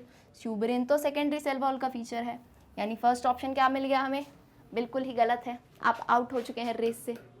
नेक्स्ट आओ, point number 2, that is point number B. Secondary cell wall is mainly composed of lignin and is deposited on the outer surface of primary cell wall. Again हमने कहा secondary cell wall S से S याद रखो, स्यूबरिन से तो बनी होती ही है, बट क्या होता है इसमें जो सेकेंडरी सेल वॉल होती है प्लांट्स में वो यूजुअली जो है अंदर प्रेजेंट रहती है प्राइमरी वॉल के। So this is also incorrect. आ जाओ सी ऑप्शन पे, pits are present in primary walls whereas they are absent in secondary walls. ये ऐसा लग रहा है ना आज उल्टा बोलने का दिन है इनका भी, और कभी कभार मैंने भी बोल दिया। तो पिट्स प्राइमरी वॉल्स में नहीं रहते हैं। क्या होता है, सेकेंडरी जो वॉल होती है, कभी कभार, हर बार की बात नहीं है, हो सकता है सेकेंडरी वॉल में आपको पिट्स देखने को मिल जाए, बट प्राइमरी वॉल में पिपेट्स बिल्कुल नहीं होते हैं, प्योरली एब्सेंट रहते हैं, विच means this option is also incorrect. बोलोगे मैम लास्ट बचता है, तो लास्ट क्यों होगा करेक्ट, ये भी देखते हैं। The primary cell walls of adjacent cells are cemented through middle lamella which is composed of calcium and magnesium pectate. सुन के बड़ा अच्छा लगा, क्यों अच्छा लगा, बिकॉज करेक्ट ऑप्शन है। अब वो क्यों है मैं ऐसे बोलूँगी नहीं कि करेक्ट ही है, मैं बताऊँगी आपको यहाँ ड्रॉ करके। बहुत ही सिंपल फिनोमेना जो हमने पढ़ा है, मज़ेदार है ये क्या ली है मैंने, ये 2 सेल्स ले ली हैं, ओके, इन्हें मान लो कि ये 2 सेल्स हैं। अब मानना ही पड़ेगा जब मैंने कहा है यहाँ सेल है, ओके, तो ये दोनों सेल्स हैं। अब जैसे इसके लिए for this I give a very easy example of घर बनने का, यानी जब घर बनता है तो क्या होती है, ईंटें यूज़ होती हैं, ब्रिक्स। अब ब्रिक्स जो है, आपको लगता होगा ब्रिक रख रहे हो तो ये ब्रिक एक दूसरे से जुड़ेंगी कैसे। अरे इतना मजबूत घर जो बना है, जहाँ पे आप बैठ के अभी ये देख रहे हो वीडियो, तो वो कैसे बना है, ब्रिक्स तो है ही, बट वो उन ब्रिक्स को जोड़ने का काम कौन करता है। उन ब्रिक्स को कुछ तो हम डालते हैं ना जो जोड़ने का काम करता है, उसका नाम हम क्या कहते हैं, उसे हम कहते हैं सीमेंट। अरे सीमेंट याद आया कि नहीं, ब्रिक्स के बीच में ऐसे सीमेंट लगाते हैं, सीमेंट डालते हैं, क्यों डालते हैं, ताकि जो है हमारी जो ब्रिक्स हैं अच्छे से जुड़ जाएं, सीमेंटेड रहे, साथ में रहें। वैसे ही प्लांट्स में जो सेल्स होती हैं उन्हें साथ में जोड़ने का काम कोई तो करता होगा। अरे इतनी दूर दूर रहेंगी, इनको साथ तो रखना पड़ेगा। इनको साथ रखने के लिए आ जाता है हमारा प्लांट में जो सीमेंट है। प्लांट का भी अपना सीमेंट है, देखो भाई, प्लांट के इस सीमेंट का नाम वही है जो आपको दिया है ऑप्शन में, yes, it is middle lamella. These are 2 adjacent cells, आसपास वाली सेल्स हैं, उनको जोड़े रखने का काम कौन करता है, एज अ सीमेंट वर्क कौन करता है, मिडिल लैमेला। अब मिडिल लैमेला में ये बात ध्यान रखना, इसका काम सिर्फ सीमेंटिंग का है, ओके। जिसको लग रहा हो मैम हमें एक फीचर याद आ रहा है, अरे यार सेल ही मिट गया बिल्कुल ही, वाह भाई, बोलोगे मैम सेल ही मिटा दिया आपने, तो किससे जोड़ेगा ये, नहीं लगा दिया सेल, ठीक है। तो मैं क्या कह रही थी, आई वाज सेइंग कि इधर पे आपको एक चीज़ और याद आएगी जिसे मैं थोड़े अलग रंग से बनाऊंगी, क्यों, तो मिडिल लैमेला का काम देखो सिर्फ सीमेंट करने का होता है, सीमेंट है तो सीमेंट का काम सीमेंट करने का। और ये जो आपको सवाल आ रहा होगा कि ट्रांसपोर्ट कैसे होंगी चीज़ें, अरे कम्युनिकेशन भी तो होगा सेल के बीच।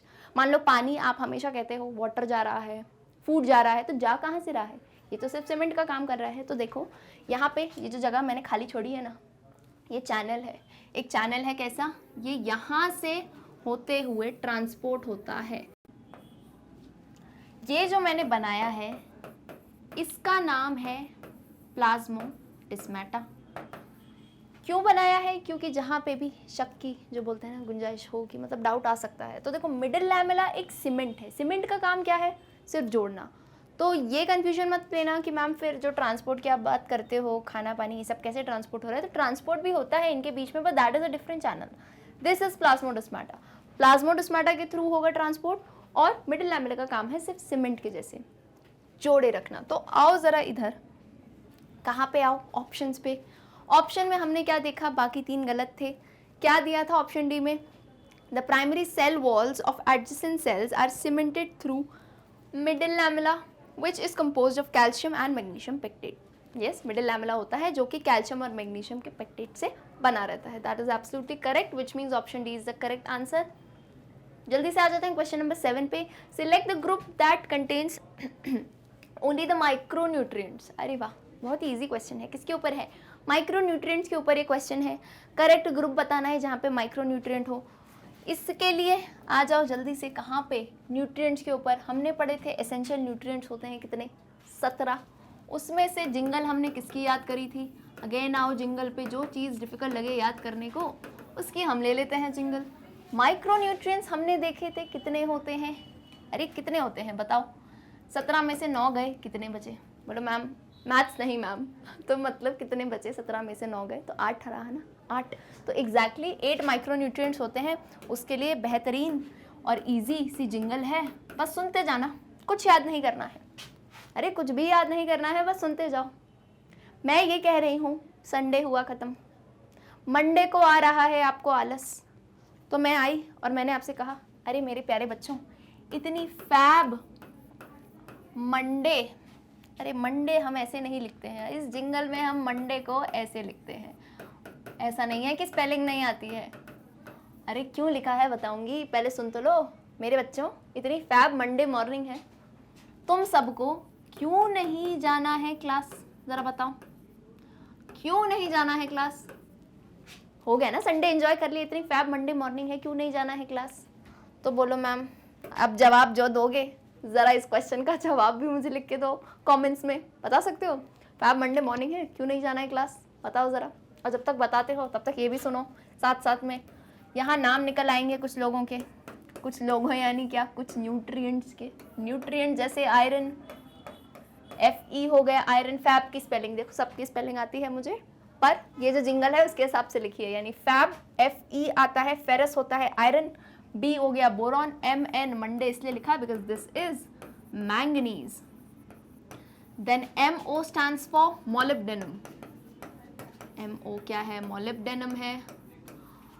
Cu stands for cuprous. Cuprous क्या होता है, कॉपर होता है, क्यूप्रिक क्यूप्रस।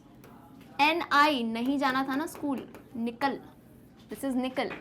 जाना का हमने ले लिया जिंक। एंड Cl जो क्लास है दैट इज क्लोरीन। तो ये था खजाना, किसका खजाना, माइक्रोन्यूट्रिएंट्स। सिंपली हमने देख लिए ये सब माइक्रोन्यूट्रिएंट्स हैं। अब क्वेश्चन में क्या करना है, क्वेश्चन में आप बता दो इन सब में से देख के कि कौन से माइक्रोन्यूट्रिएंट्स प्रेजेंट है। ग्रुप बता सकते हो, आ जाओ। पहला दिया है सल्फर, मोलिब्डेनम और नाइट्रोजन। यार सल्फर और नाइट्रोजन क्लियरली यहाँ पे कहीं नहीं है, और हमें पता है नाइट्रोजन और सल्फर मैक्रोन्यूट्रिएंट होते हैं, बहुत ज़्यादा क्वांटिटी में चाहिए, तो यहाँ पे भी नहीं दिए थे वैसे भी, तो दिस इज इनकरेक्ट। नेक्स्ट आ जाओ, जिंक कॉपर मैंगनीज। क्या इधर है जिंक कॉपर मैंगनीज? जिंक है मैम, ये रहा टिक। कॉपर कहाँ है, कॉपर भी है, और क्या मैंगनीज है, अरे वाह बिल्कुल है, यानी ऑप्शन बी क्लियरली दिख जाता है, this is the correct answer. Okay, simply हमने क्या किया, हमने जो है जिंगल से याद कर लिए सारे माइक्रोन्यूट्रिएंट, और जो थे करेक्ट वो बता दिए, zinc copper and manganese, these are micronutrients. Let's come to question number 8। Refer to the given diagram of an animal cell and select the correct option regarding P and Q। यानी अब animal cell आपको बता दिया clearly, इस diagram में दिया गया है, और इसको आइडेंटिफाई करो P और Q को, और ज़रा जल्दी से क्वेश्चन के आंसर बताओ।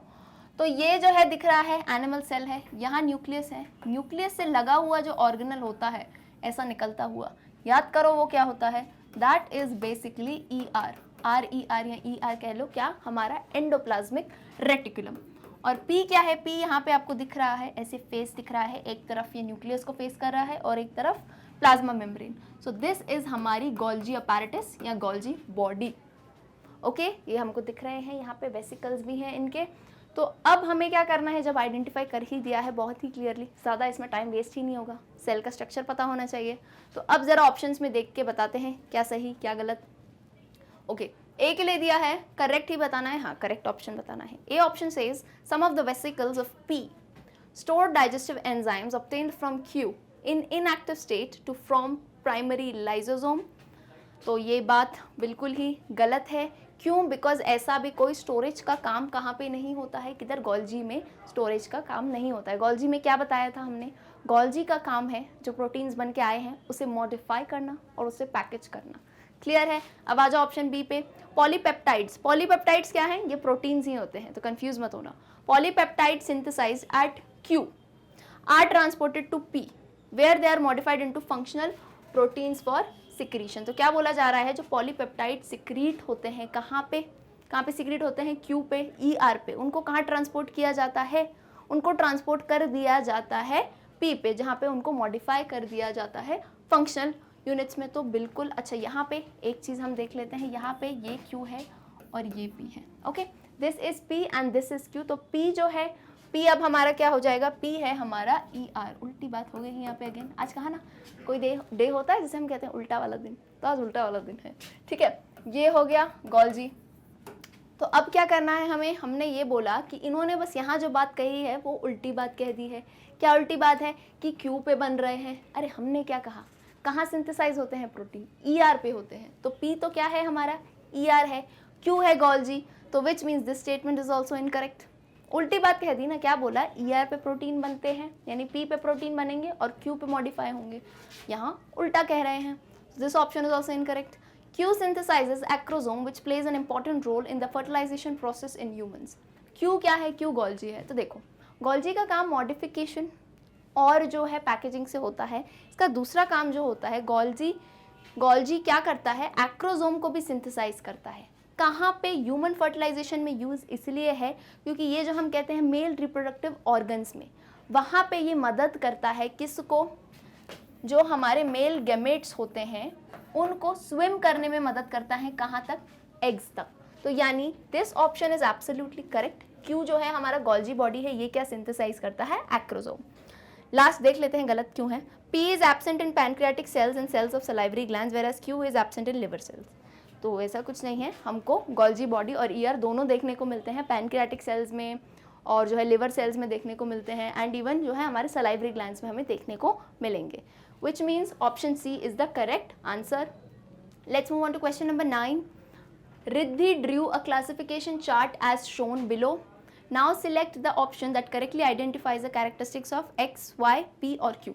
ओके, रिद्धि है हमारी कोई स्टूडेंट, उसने एक ऐसा चार्ट बनाया है, flow chart.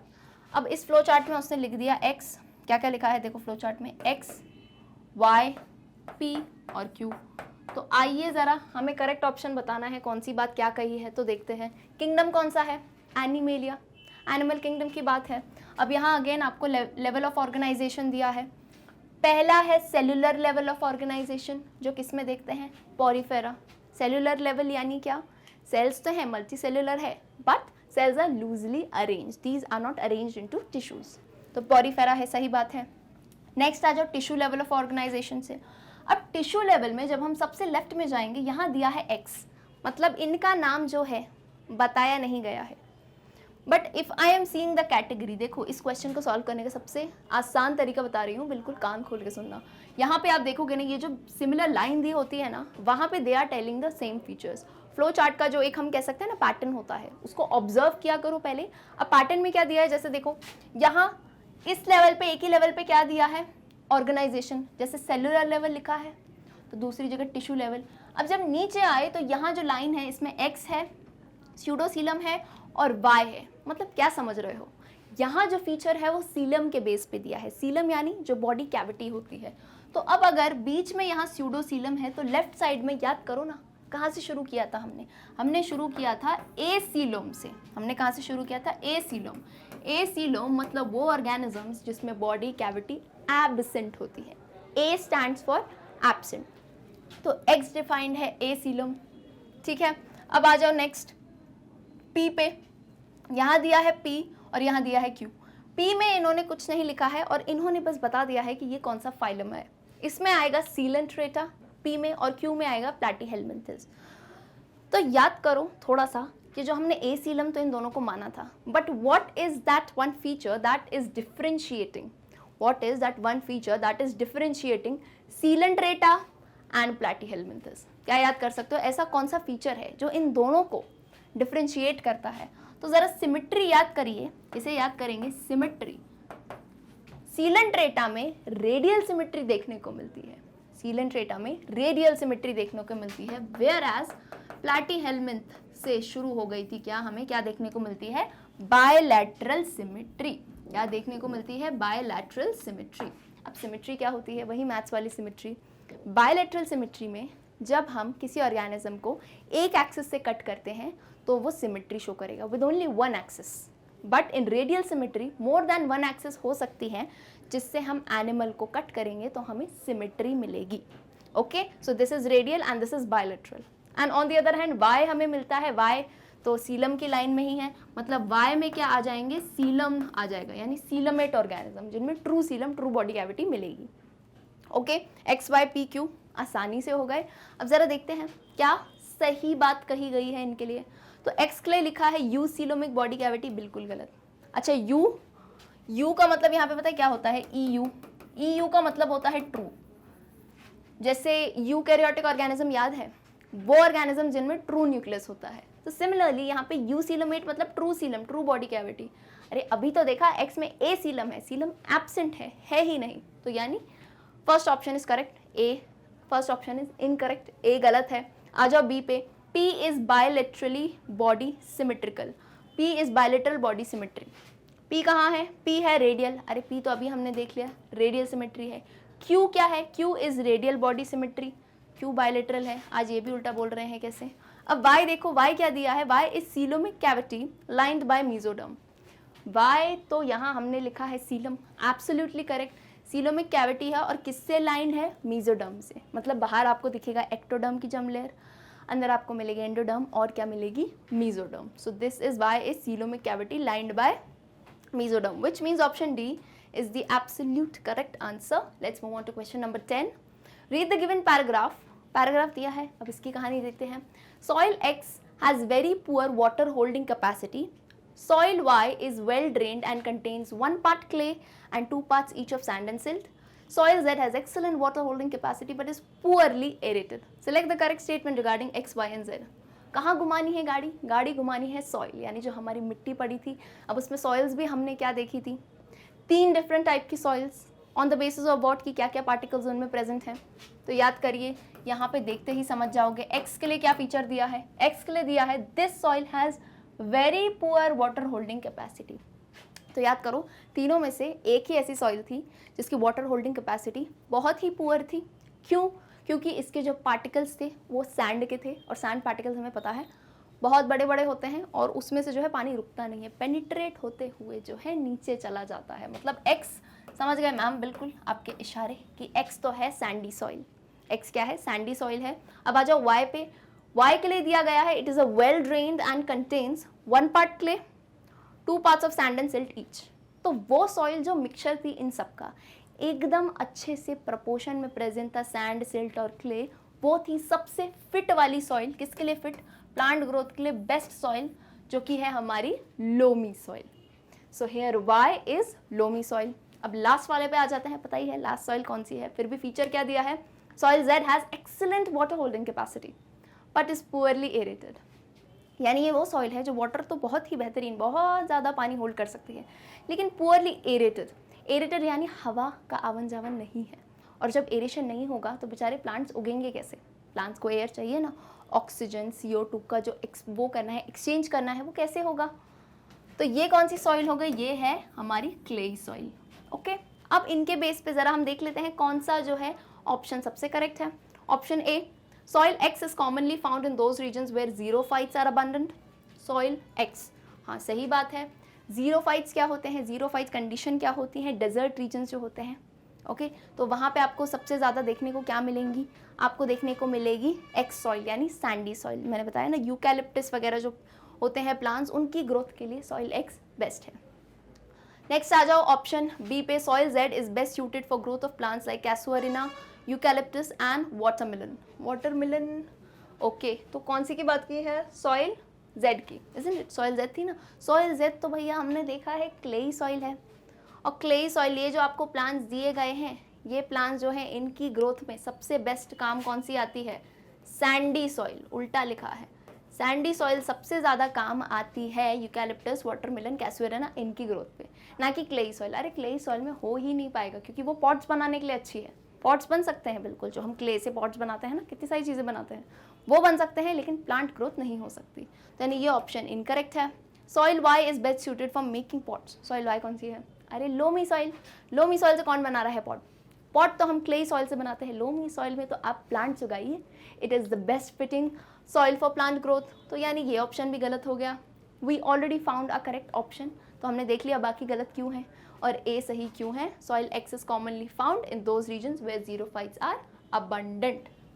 Let's come to question number 11। Refer to the given dichotomous key and answer the following questions. Dichotomous key क्या होती हैं? ये पहेलियाँ होती हैं। आपको एक की पे कहा जाएगा कि go to 2, go to 3, go to 4, और वो पहेलियाँ बुझाते बुझाते आपको कुछ वेरिएबल्स दिए हैं PQRST, आपको आना है उनके करेक्ट आंसर पे। इतना कर सकते हो कि नहीं? क्या करना है? ये सब निकालना, PQRST U तक आपको जो है निकालनी है, चीज़ें फाइंड आउट करनी है, और उसके बाद सिंपली जो है आपको करेक्ट आंसर बताना है। Okay, so let's start. Dichotomous की से चालू करते हैं हम। ठीक है, तो अब किससे शुरुआत करते हैं? P और Q दिख रहे हैं यहाँ पे। तो पहले क्या करना है? सबसे पहले डाइकोटोमस की में क्या है, जो भी आपको पजल्स दिया है, फर्स्ट लाइन पढ़ो और जो डायरेक्शंस दिया है वैसे फॉलो करते जाओ। अरे डायरेक्शंस फॉलो करना इजी होता है कि नहीं, इधर जाओ उधर जाओ, बस ये बता रहे हैं, ठीक है। So let's start with first का ए पार्ट। ओके, फर्स्ट के ए पार्ट में क्या लिखा है, the cells of tissues have walls. यानी अब इतना समझ आ रहा है कि ये कहानी मुझे लगता है देख के कि टिश्यूज़ वाले चैप्टर की है, टिश्यूज़ की बात कर रहे हैं। अब टिश्यूज़ में पहला पॉइंट दिया है ऐसे टिश्यूज़ जिनमें वॉल होते हैं, बस इतना बोला है, ऐसे टिश्यूज़ जिनमें वॉल होते हैं। अब कह रहे हैं, कुछ नहीं बोला आगे, अब सिर्फ कहा है कि गो टू मतलब सेकेंड वाले क्वेश्चन पे जाइए। तो मतलब ये एक फर्स्ट पॉइंट याद रखो कि टिश्यूज़ में वॉल्स होते हैं। अब आओ सेकेंड वाले पॉइंट पे। सेकेंड वाले पॉइंट का ए वाला पार्ट क्या कहता है, tissue made of one type of cells. क्या कहा, tissue made of one type of cell. तो मतलब समझो, क्या समझ रहे हो, अब ये सोच रहे होगे कि मैम आपने फर्स्ट का ए पढ़ा, देन आप यहाँ क्यों चले गए, टू क्यों नहीं पढ़ा। तो देखो इसमें आपको क्या करना है, start reading with the first one, and अगर यहाँ पे आपको बोला जाए कहीं जाने को, तो पहले ये एक पहेली जो है आपको दी गई है उसका सल्यूशन लाओ। ओके, क्वेश्चन को मिक्सअप कभी कभार होता है, हम जल्दबाजी में, क्या हमको जल्दी जल्दी देना होता है, पेपर खत्म करना है भाई टाइम पे, तो हम क्या करते हैं कि फर्स्ट पढ़ा फिर सेकंड पढ़ा। अरे नहीं, ये इंस्ट्रक्शंस वाला क्वेश्चन है, आपको क्लियरली मेंशन्ड है कि सेकंड क्वेश्चन पे जाओ, तो मतलब ये उसी की लिंक है। तो फर्स्ट हम इसे सॉल्व करेंगे। तो गो टू मैं सेकंड के ए वाले पे आई हूँ। तो यहाँ क्या लिखा है, यहाँ लिखा है ए पॉइंट पे, tissue made of one type of cell. मतलब क्या क्या फीचर दे दिए कि जो ये टिश्यूज़ हैं इनमें वॉल्स होती हैं। दूसरा बोला है एक टाइप के सेल्स हैं। ओके, इजी करने के लिए अगर जैसे आप शुरुआत इनिशियली आप अगर ये क्वेश्चंस को सॉल्व कर रहे हो तो अपने लिए ऐसे हिंट्स लिख लिया करो जो दी गई हैं। हो सकता है अगर याद नहीं रहे तो एक जगह पेपर पे साइड पे रफ पेपर मिलता है ना, वहाँ लिख लिया करो कि क्या बोला है कि वॉल्स हैं। और दूसरी हिंट और बड़ी दे दी, एक टाइप की सेल। एक टाइप की सेल यानी सेल्स में आपको वेरिएशंस नहीं दिखेंगे, सब एक जैसी दिखेंगी। तो अगर ये हिंट सुन के टाइम मशीन आपने घुमाई है कहाँ पे, टिश्यू पे, तो बिल्कुल याद आ जाएगा। और कितने अच्छे हैं, एक और हिंट दे रहे हैं। देखो अब जब मैं यहाँ से यहाँ पे आई हूँ, देखो ये मैं ना ऐसे बना देती हूँ, एरो भी बना दिया आपके लिए, यहाँ पे यहाँ आई। अब यहाँ से लिखा है गो टू फोर अगेन, तो इसी क्वेश्चन पे बने रहेंगे हम और कहीं नहीं जाएंगे। अगर बोला है फोर्थ वाले पे जाओ तो शांति से फोर्थ वाले पे चले जाओ। तो यहाँ से I am coming to fourth वाला क्वेश्चन जो कि है हमारा नेक्स्ट पेज पे, ठीक है। फोर्थ वाला नेक्स्ट पे है, तो देखो नेक्स्ट पे क्या लिखा है, tissue made of one type of cells. अब फोर्थ पे देखो, cells of tissue contain air cavities and it provides buoyancy. क्या लिखा है, आर और लिख दिया आर, यानी आर ऐसा कोई टिश्यू है जिसमें बोला वॉल्स होती हैं, और क्या बोला एक टाइप की सेल्स हैं। और सबसे बड़ी हिंट दे दी, cells of this tissue contain air cavities and it provides buoyancy. तो बायंसी, एयर कैविटी, ये वाला फीचर अगर याद आए तो बताओ। एक्वेटिक प्लांट्स याद आ रहे हैं, यस, वही प्लांट्स जो पानी में मिलते हैं। उन सब में क्या होता है, उन सब में एक स्पेशल टाइप का पैरेन्काइमा टिश्यू होता है। ध्यान से सुनना, क्या बोल रही हूँ मैं, एक स्पेशल टाइप का पैरेन्काइमा टिश्यू। पैरेन्काइमा तो याद आ रहा है ना, तो एक स्पेशल टाइप का पैरेन्काइमा जिसका हमने नाम देखा था एरेन्काइमा। रिलेट कर पाओ तो बताना, पूरी बात तो मैंने ही बता दी, लो सीधे नाम बता दिया। पैरेन्काइमा के हमने अलग अलग टाइप्स देखे थे, कहीं ना कहीं अलग जगहों पे जहाँ वो पाया जाता है अलग अलग फंक्शन ले लेता है। तो similarly when parenchyma contains air cavities और वो बायंसी प्रोवाइड करता है। बायंसी इन द सेंस कि जैसे एक्वेटिक प्लांट्स को पानी में रहना है तो उन्हें फ्लोट करना है, यानी जो है बैलेंस बना के रखना है, तो वो भी तो कोई प्रोवाइड करे। तो इन टिश्यूज़ में क्या होते हैं, एयर कैविटीज़ होती हैं, एयर के लिए स्पेसेस रहते हैं, तो वो क्या इस प्लांट को हल्का रखता है। अरे पानी में भारी होगे तो नीचे चले जाओगे कि नहीं, होता है नहीं, बोटिंग कर रहे हो कभी मान लो, और ऐसा हो नहीं वैसे, पर जैसे बोट में अगर पानी आ जाए बहुत सारा तो यानी बोट भारी हो गई तो नीचे जाने लगेगी कि नहीं। बोलो मैम सोच के ही डर लगता है बोटिंग करने में, नहीं ऐसे मत डरो। बट देखो अगर इमेजिन करो तो हमारा कहने का क्या मतलब है कि लाइट वेट कर देना। जो भी एक्वेटिक प्लांट्स वगैरह होते हैं ना, लाइट वेट करने का काम कौन करता है, बायंसी प्रोवाइड करता है एरेन्काइमा, and it is a type of parenchyma only, which means एक पहेली तो मैम सॉल्व हो गई, बोल सकते हो कि नहीं। आर तो पता चल गया, अपन इस साइड पे ना सारे लिखते जाएंगे, कितने थे, P Q R S T U, इतने हैं ना, तो एक एक करके देखते हैं कौन सा। अभी कौन सा निकाला है अपन ने, बोलो आर। ओके, आर हो गया, R is aerenchyma. So let's just keep it safe with us over here, क्योंकि हमें क्या करना है, our main purpose is to solve. वो आगे जो 4 ऑप्शंस दिए होंगे उसमें इनसे रिलेटेड हो सकता है कोई क्वेश्चन हो, है ना, हो सकता नहीं, होगा ही, मतलब इन्हीं से रिलेटेड होगा। ओके, तो यानी एक तो ये हो गया आर। अब नेक्स्ट क्या करना है हमको, नेक्स्ट अगेन हम 4 पे ही हैं। हम कहाँ पे हैं, 4 पे ही है ना, तो 4 में एस दिया हुआ है, एस के भी यही फीचर्स होंगे। क्या बोला, 4 में एस दिया हुआ है, तो देखो ना इधर क्या बोला, पहले बोला 2 पे जाओ, चौथे में बोला tissue made of 1 type of cell, तो 4 पे जाओ, और 4 पे भी 4A 4B मेंशन थोड़ी ना किया, क्लियरली उन्होंने कहा कि आप जाओ 4 पे। तो यानी 4 के A और B दोनों के फीचर सेम होंगे। दोनों के कौन से 2 फीचर सेम होंगे, कि एक तो वॉल्स प्रेजेंट है एंड दूसरा एक टाइप के सेल्स हैं। इतना समझ गए होगे कि ये कौन से टाइप के सेल्स में आएंगे, पैरेन्काइमा, कोलेन्काइमा, स्क्लेरेन्काइमा, ये याद है? अरे याद है कि नहीं, किस में आते हैं, जल्दी से मुझे कमेंट करके बताओ, ये कौन से टाइप के टिश्यूज़ हैं, क्या ये मेरिस्टेमेटिक हैं, क्या ये परमानेंट हैं, सिंपल परमानेंट हैं, कॉम्प्लेक्स हैं। कितनी सारी मैंने पढ़ाई थी फ्लो चार्ट भाई, तो जल्दी से कमेंट करके बताओ, लेट्स सी हु रिमेंबर्स। तो आ जाओ वापस से इधर, 14 में जो बी दिया है, बी क्या कहता है, the tissue provides mechanical strength and flexibility to young dicot stems and petioles. ये वाला दिखा, क्या बोला मैंने, the tissue provides mechanical strength and flexibility to young dicot stems and petioles. तो मैकेनिकल स्ट्रेंथ लिखा, बढ़िया। अब दूसरा पॉइंट में बहुत क्लियर हो जाता है ये, फ्लेक्सिबिलिटी। पिटियोल वगैरह क्या होते हैं, जिसपे ऐसे जो है हम कहते हैं ना लीफ, जिसपे लगी रहती है, देखो लीफ का पिटियोल नहीं होता है, तो जहाँ से लगी रहती है उसको फ्लेक्सिबिलिटी। क्यों, क्योंकि देखो हवा है, आंधी है, तूफान है, कितनी सारी चीज़ें होती है, बारिश वगैरह है, तो उसको फ्लेक्सिबिलिटी यानी हर मौसम में वो आड़ा टेढ़ा ऐसे ऐसे हो सके, या फिर जहाँ सनलाइट आ रही हो उस डायरेक्शन में अपने आप को जो है वो कोऑर्डिनेट कर सके। कौन वो, अरे लीव्स। तो विच मीन्स ये याद आया अगेन, किस में से होगा, पैरेन्काइमा, कोलेन्काइमा या स्क्लेरेन्काइमा। तो स्क्लेरेन्काइमा याद करो, ये तो डेड वाला था, इसका काम था सिर्फ जो है सपोर्ट प्रोवाइड करना। On the other hand flexibility नाम आते ही याद क्या आना चाहिए, कोलेन्काइमा, मतलब एस क्या हो गया हमारा, कोलेन्काइमा। और आई होप कमेंट में पहले ही बता ही दिया होगा, पैरेन्काइमा, कोलेन्काइमा और स्क्लेरेन्काइमा ये कौन से टाइप के टिश्यूज़ हैं। तो आर एंड एस, थोड़ी सुकून राहत की सांस ले लो कि 2 तो अपन ने कर लिए, अब पीछे आ जाते हैं। अब कहाँ से शुरू करें, अब अपन करते हैं, काम करते हैं, the cells of tissues have walls, ये देखा था, है ना, ये देखा था। इसमें हम कहाँ गए थे, गो टू 2 में, उसमें से हमने ये फर्स्ट टाइप की चीज़ तो सॉल्व कर ली। क्या किया हमने, ये फर्स्ट टाइप का पॉइंट तो सॉल्व कर लिया। अब बी पे भी तो आ जाओ, बी पे भी सेम फीचर है। क्या सेम फीचर है, कि वॉल्स तो होंगी बट टिश्यू जो है उसमें सेल्स एक से ज़्यादा टाइप के होंगे। क्या बोला मैंने, कि एक टाइप के सेल्स थे वो तो देख लिया हमने, पैरेन्काइमा, स्क्लेरेन्काइमा वगैरह। अब यहाँ पे क्या होगा, सेकेंड वाले में जो टिश्यूज़ हैं उनके सेल एक से ज़्यादा टाइप के हैं, मतलब आपको एक जैसे नहीं दिखेंगे, अलग अलग टाइप्स के दिखेंगे। तो अलग अलग टाइप्स के सेल के लिए कहा। अब जाइए 5 पे क्वेश्चन पे, गो टू 5। चलिए भाई जाते हैं, कहाँ है 5, ओके ये रहा 5, वेरी इजी, देखते ही समझ आ जाएगा। अगेन ए में क्या दिया है, ए में दिया है tissue conducts water. Again what they have said, उन्होंने कहा है कि क्वेश्चन ने कहा है कि वॉल्स होंगे इन टिश्यूज में, okay, but more than 1 type of cell,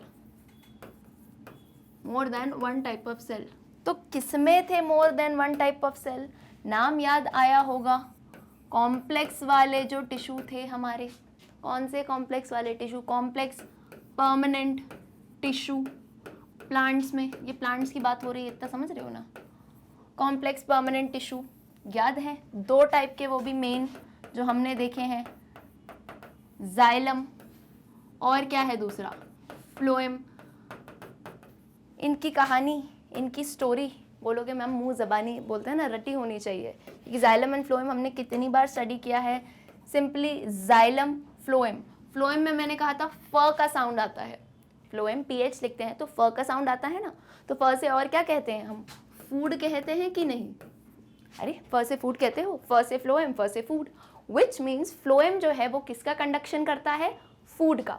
on the other hand, अरे बचा क्या, 2 चीज़ें पढ़ रहे हो अगर एक को याद कर लो तो दूसरी ऑटोमेटिकली आ जाएगी। तो अगर ये फूड को ट्रांसपोर्ट करता है तो जाइलम जो है वाटर एंड मिनरल्स को ट्रांसपोर्ट करता है।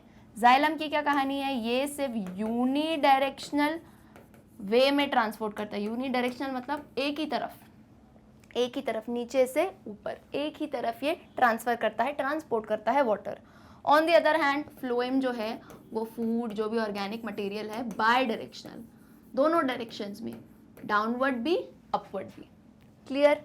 तो एक हो गया जाइलम, एक हो गया फ्लोएम। ये बताने का क्या सेंस था मेरा, क्योंकि क्वेश्चन में जो है दो वेरिएबल्स लास्ट वाले जो दो थे ना टी एंड यू, उनका जवाब यही है, तो सोचा एक ही साथ बता दें। कॉम्प्लेक्स परमानेंट में जाइलम फ्लोएम देखे, जाइलम वाटर ट्रांसपोर्ट करेगा, water and minerals, unidirectional एक ही डायरेक्शन में डाउनवर्ड, यानी from bottom to top. And phloem first से फूड याद रखो, तो जितने भी ऑर्गेनिक मटेरियल्स फूड होंगे वो फ्लोएम ट्रांसफर करेगा, कैसे, bidirectional, that is upward भी और डाउनवर्ड भी। ओके, ये समझे कि नहीं? ये समझे तो आंसर बताने में, चलो मतलब इतना कॉपी तो करके बता ही सकते हो। पीछे क्या बोला मैंने, tissue conducts water, which tissue conducts water, T. T क्या है हमारा, टी हो जाएगा जाइलम, यस, टी हो जाएगा जाइलम। एंड यू क्या है, टिश्यू कंडक्ट्स ऑर्गेनिक सॉल्यूट्स। अब ये नहीं आना चाहिए मैम ऑर्गेनिक सॉल्यूट्स क्या है, अरे फूड क्या होता है, ऑर्गेनिक मटेरियल ही होता है ना, कार्बोहाइड्रेट्स वगैरह से बना होता है कि नहीं। तो क्या हुआ, यू हो जाएगा हमारा फ्लोएम। कभी भी जब भी स्टडी कर रहे हो तो कोई भी वर्ड आता है ना तो उसके 2-3 सिनोनिम्स जो हम यूज़ करते हैं ऑलरेडी बायोलॉजी में वो याद रखा करो। अब जैसे मैंने पीछे बोल दिया फूड, अब मान लो कि यहाँ पे फूड नहीं आया और मानो क्या, देखो क्वेश्चन में सीधे सीधे दे दिया कि ऑर्गेनिक सॉल्यूट, तो ये क्वेश्चन नहीं आना चाहिए कि अब ये क्या चीज़ है। तो थोड़ा कॉन्सेप्ट्स ना क्लियर होने चाहिए। टिश्यू कंडक्ट्स ऑर्गेनिक सॉल्यूट, तो बस अब दो ही तो बचे हैं, दो कौन है, पीछे वाले पी एंड क्यू, इनको भी देख लेते हैं। अब पी एंड क्यू की कहानी कहाँ से होगी, क्योंकि हमने ये कर लिया, मैं बता देती हूँ, ये कर लिया, ये कर लिया, तो बचा कौन, ये फर्स्ट का बी जो ऑप्शन है ना ये बचा हुआ है, तो इस पे आ जाते हैं। क्या दिक्कत है, आओ, क्या लिखा है, the cells of tissue do not possess wall, the cells of tissue do not possess wall, do not नहीं है वॉल। अरे सेल वॉल किसका फीचर है, कितना बेसिक बात है। प्लांट टिश्यूज़ में हमने देखा है सेल वॉल होती है, बट क्या एनिमल टिश्यूज़ में सेल वॉल होती है, बिल्कुल नहीं।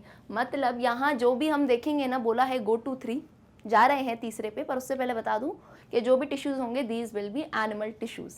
Y, because they do not possess wall. तो हमारी कहानी, हमारी टाइम मशीन कहाँ ले जानी है हमें, एनिमल टिश्यूज़ पे। क्लियर? आ जाओ तीसरे वाले पे आ जाते हैं।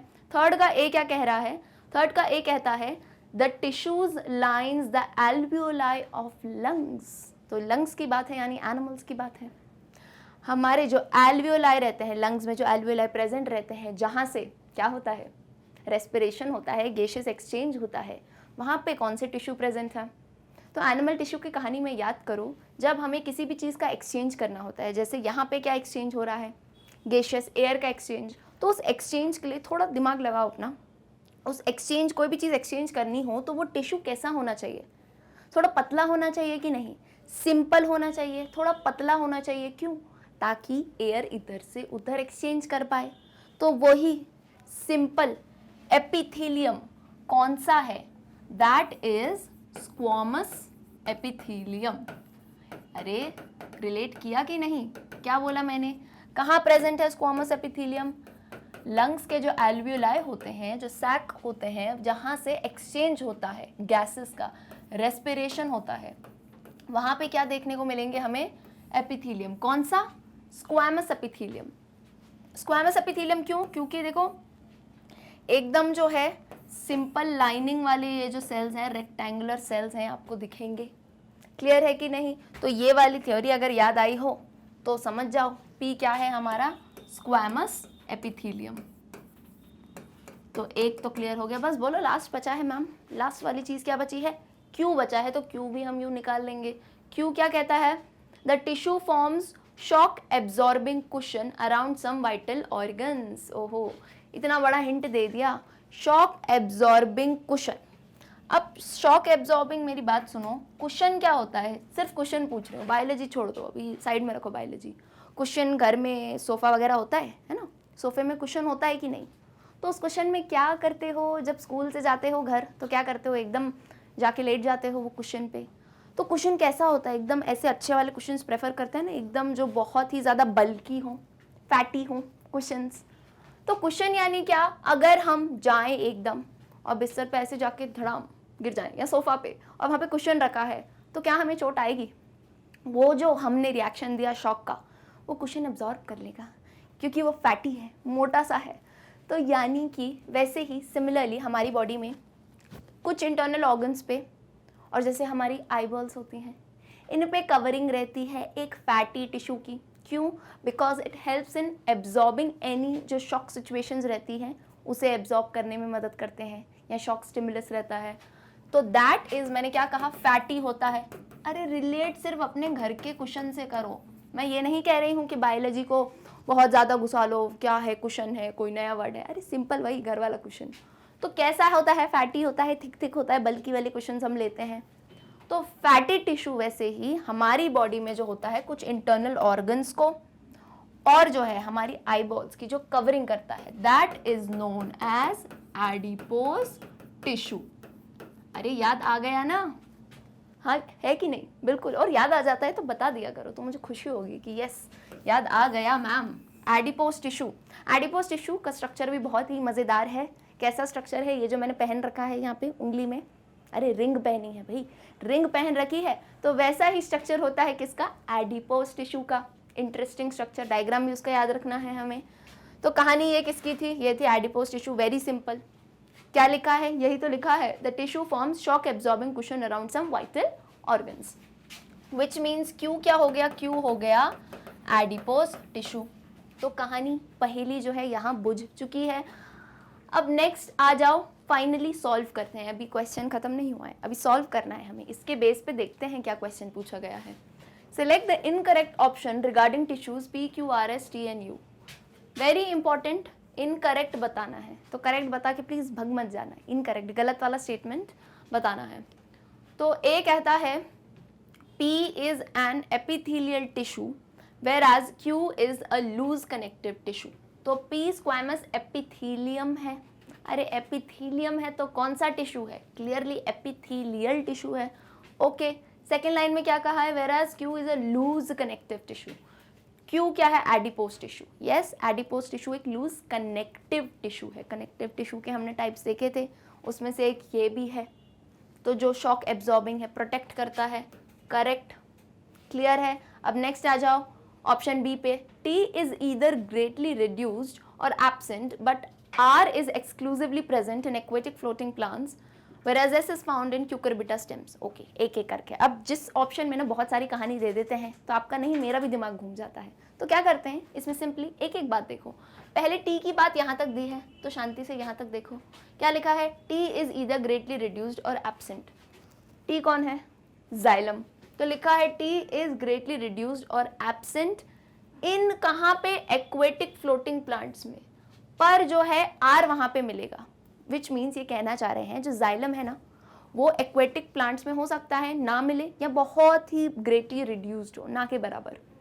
लेकिन जो एरेनकाइमा है, aerenchyma, this is a type of aerenchyma, ये जो है आपको डेफिनेटली देखने को मिलेगा जो एक्वेटिक फ्लोटिंग प्लांट्स होते हैं। तो ये बात मैं बता दूं बिल्कुल सही है। फ्लोटिंग प्लांट में एरेनकाइमा की कहानी तो मैंने आपको बताई थी। अब जब क्वेश्चन आया है जाइलम के ऊपर तो सुनो, जाइलम का काम क्या है? फंक्शन बताया था ना, जाइलम का काम क्या है? वाटर ट्रांसपोर्ट करना। तो थोड़ा अपना कॉमन सेंस लगा के बताओ कि जो ऑलरेडी, मतलब जो ऑलरेडी पानी में है ही, है ना, जो ऑलरेडी पानी में है ही, उसको क्या ज़रूरत है ऐसे किसी टिश्यू की जो वाटर ट्रांसपोर्ट करे? बिल्कुल ऐसे सोचो थोड़ा सा, कैसे कि यार सोचो ना, वो ऑलरेडी पानी में है, उसको क्या ज़रूरत है कि उसको कोई वाटर ट्रांसपोर्ट वाला टिश्यू चाहिए? अरे तो लैंड वालों को चाहिए ना, हम पानी में नहीं है तो हमें कोई टिश्यू चाहिए कि यार ऊपर तक पहुंचा दे, ऊपर वाला माला जो है पेड़ का वहाँ तक पहुंचा दो। अरे ये तो खुद पानी में है फ्लोटिंग प्लांट्स, तो इन्हें जो है जाइलम की हो सकता है किसी को ज़रूरत हो तो वो भी ग्रेटली रिड्यूस, ना के बराबर, नहीं तो ज़्यादातर एब्सेंट होता है xylem. But on the other hand aerenchyma is present because it provides buoyancy to the plant. तो ये पार्ट तक तो सही मानते हैं। आगे देखते हैं, आगे एस की कहानी दिया है। एस बोला है it is found in cucurbita stems. Cucurbita stems, S is collenchyma and that is absolutely correct. Collenchyma हमें मिलता है स्टेम्स में क्यूकुरबिटा की, तो यानी कि क्या हुई बात, ये दोनों स्टेटमेंट तो करेक्ट हैं, गलत स्टेटमेंट ढूंढना है हमें। सी क्या कहता है, सी कहता है आर इज एरेनकाइमा, सही बात, एस इज कोलेनकाइमा, फिर से सही बात, T is xylem, okay, and U is phloem. चलो भाई बिल्कुल करेक्ट, सिर्फ मैच करना था। तो मतलब बोलोगे मैम समझ गए, लास्ट वाला स्टेटमेंट जो है दैट इज फॉल्स, ओके। पर पढ़ लेते हैं क्या है इसमें।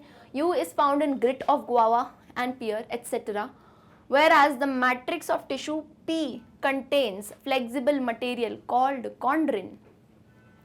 First of all, U is found in grit of guava, नहीं, grit of guava में आपको क्या देखने को मिलेगा, grit of guava में आपको देखने को मिलता है sclerenchyma, ना कि ये जो है फ्लोएम की बात कहाँ से आ गई यहाँ पे, फ्लोएम की तो बात ही नहीं है यहाँ, ओके। नेक्स्ट आ जाओ, whereas the matrix of tissue P is squamous epithelium, और स्क्वामस एपिथेलियम में आपको जो है कॉन्ड्रिन नहीं देखने को मिलेगा। अब इस कॉन्ड्रिन की कहानी हमने देखी है, कहाँ देखी है तो जल्दी कमेंट करके बताओ। कॉन्ड्रिन ये जो फ्लेक्सिबल मटेरियल है ये कौन से टाइप के सेल्स में मिलता है, let's see who comments first. चलो तो यानी कि ऑप्शन डी जो है हमारा करेक्ट आंसर है, क्लियर, ओके। नेक्स्ट हम आ जाते हैं, ये वापस इसलिए लाए हैं अपन क्योंकि जो अगला क्वेश्चन है वो भी इसी पे बेस्ड है, ओके। तो मेहनत फिर से नहीं करनी पड़ेगी हमको। ये जो नेक्स्ट क्वेश्चन है, क्वेश्चन नंबर 12, डायकोटोमस की में यूजुअली होता है, हर बार नहीं पर हो सकता है, जैसे पूरा की आपने सॉल्व किया तो उसके बेस पे 2 या 3 क्वेश्चन होते हैं, तो सिमिलरली यहाँ एक सॉल्व किया तो दूसरा भी इसी के बेस पे है, तो इसे बचा के रखना था, नहीं तो फिर से सॉल्व करना पड़ता। चलो, select the correct match of tissue and its location. अच्छा अब यहाँ पे करेक्ट मैच बताना है, ठीक है चलेगा, आओ। पहले क्या लिखा है, पी वॉल ऑफ बोमेंस कैप्सूल, तो ये पी क्या है, स्क्वामस एपिथेलियम, तो ये तो करेक्ट बात है पर पूरा करेक्ट होना चाहिए। एस लिखा है एपिडर्मल, एस कौन है, एस है collenchyma, epidermal covering of legume seeds. अरे सीड्स की कवरिंग एस से एस पलक मैम ने याद कराया है, हम भूल ही नहीं सकते। क्या बोला, सीड्स की जब भी कवरिंग जहाँ दिखेगी ना आपको वो कैसी होगी, बहुत ही जो है हार्ड कवरिंग होती है, सीड्स हैं बच के रहना है उन्हें, तो वो जो कवरिंग होती है वो डेड सेल्स की ही हो सकती है, जो कि हमारे स्क्लेरेनकाइमा, और यहाँ एस था कोलेनकाइमा, विच मीन्स पहला स्टेटमेंट तो है इनकरेक्ट। समझ गए ना इनकरेक्ट क्यों है, ओके। आओ बी पे, B says Q blubber of whale, Q क्या है एडिपोज टिश्यू, ठीक है। R is covering of nuts, R aerenchyma, अरे एरेनकाइमा कवरिंग ऑफ नट्स तो है ही नहीं, कैसे नहीं है, अभी तो बोला हमने एक्वेटिक प्लांट्स में है, छोड़ दो, एक चीज़ गलत, एक चीज़ सही लिखते हैं, एक चीज़ गलत लिखते हैं। अब आओ सी पे, सी कह रहा है R is petiole of lotus, aerenchyma is petiole of lotus and U is hump of camel, okay. ये इतना फनी पॉइंट है ना, यू यहाँ पे क्या है पता है, यू फ्लोएम है, और फ्लोएम को लिखा है कि ये हम्प ऑफ कैमल में प्रेजेंट है। अब कुछ समझदार ये सही में सोचने लगेंगे, अरे सोचने का सवाल ही नहीं है यहाँ पे, ये फ्लोएम किस में मिलता है, फ्लोएम प्लांट टिश्यूज में मिलता है यार, प्लांट्स में मिलता है। और कैमल क्या है, क्या कैमल कोई प्लांट है, कैमल इज एन एनिमल, तो एनिमल में आपको प्लांट टिश्यू कैसे देखने को मिलेगा, बिल्कुल ही नहीं, मतलब हंसते हंसते ना इसको ऐसे ऐसे क्रॉस लगा देना, बिल्कुल क्लियर। तो विच मीन्स बोलोगे ma'am again last option correct है, तो क्यों करेक्ट है देखो, क्यू जो है, क्यू क्या है, Q I guess adipose tissue, yes, in subcutaneous tissue, and T stele or vascular cylinder of monocot root, T है हमारा जाइलम, एब्सोल्युटली करेक्ट बात है। क्यों करेक्ट बात है देखो, क्यू जो है एडिपोज टिश्यू जो हमारे स्किन के नीचे, सब क्यूटेनिशियस टिश्यू, सब का मतलब क्या होता है, वो वाला सब नहीं, जो सब साथ में देखें वो सब नहीं, SUB सब, यानी जो ये स्किन है, स्किन के नीचे वाला जो टिश्यू प्रेजेंट रहता है, सब क्यूटेनिशियस टिश्यू। अच्छा इसको एक नाम भी कहते हैं SAT, अगर ये नाम सुना हो तो ठीक है, नहीं तो इसको S, अरे S क्यों नहीं बन रहा, ये रहा S, हाँ SAT, S यानी सब क्यूटेनिशियस एडिपोज टिश्यू, सब क्यूटेनिशियस एडिपोज टिश्यू, और एक VAT भी होता है। अब इतनी बात जान ही रहे हो तो वैसे ही ओलंपियाड के लिए पढ़ रहे हैं, थोड़ा आगे और देख लो, VAT विसरल एडिपोज टिश्यू, यानी जो सब क्यूटेनिशियस स्किन के नीचे होगा उसे ये बोलेंगे, और कुछ कुछ जो विसरल ऑर्गन्स की लाइनिंग करता है एडिपोज टिश्यू उसे VAT कहते हैं। और T यानी जाइलम, स्टील या वैस्कुलर सिलेंडर बनाता है मोनोकॉट रूट का, तो जाइलम वैस्कुलर बंडल्स याद हैं, तो वही स्टील बनाता है, ये हमारा जाइलम स्ट्रक्चर भी देखा है हमने, बिल्कुल देखा है, clear, which means option D is the absolute correct answer. चलिए यहाँ ख़त्म होते हैं हमारे प्रीवियस ईयर क्वेश्चंस, कौन से वाले, 2017 वाले। और तब तक क्या करोगे, तब तक जाओ हमारी वेबसाइट www.magnetbrains.com पे, सभी कोर्सेज K to 12 बिल्कुल फ्री ऑफ कॉस्ट मिलेंगे। ऐसा नहीं है कि मेरे 1-2 वीडियो देखोगे और कोई चार्ज लगेगा। Class 9 biology national science olympiad की प्रिपरेशन के लिए सारे वीडियोस जो हैं बिल्कुल ही सीक्वेंशियली अरेंज्ड हैं। ओलंपियाड जब आपका आने वाला है तो तैयारी भी जल्दी से शुरू कर दीजिए। एंड अगर ये वीडियो पसंद आया हो तो मुझे लाइक, सब्सक्राइब, शेयर और कमेंट करके ज़रूर बताओ अपना homework. See you all in the next video. Bye.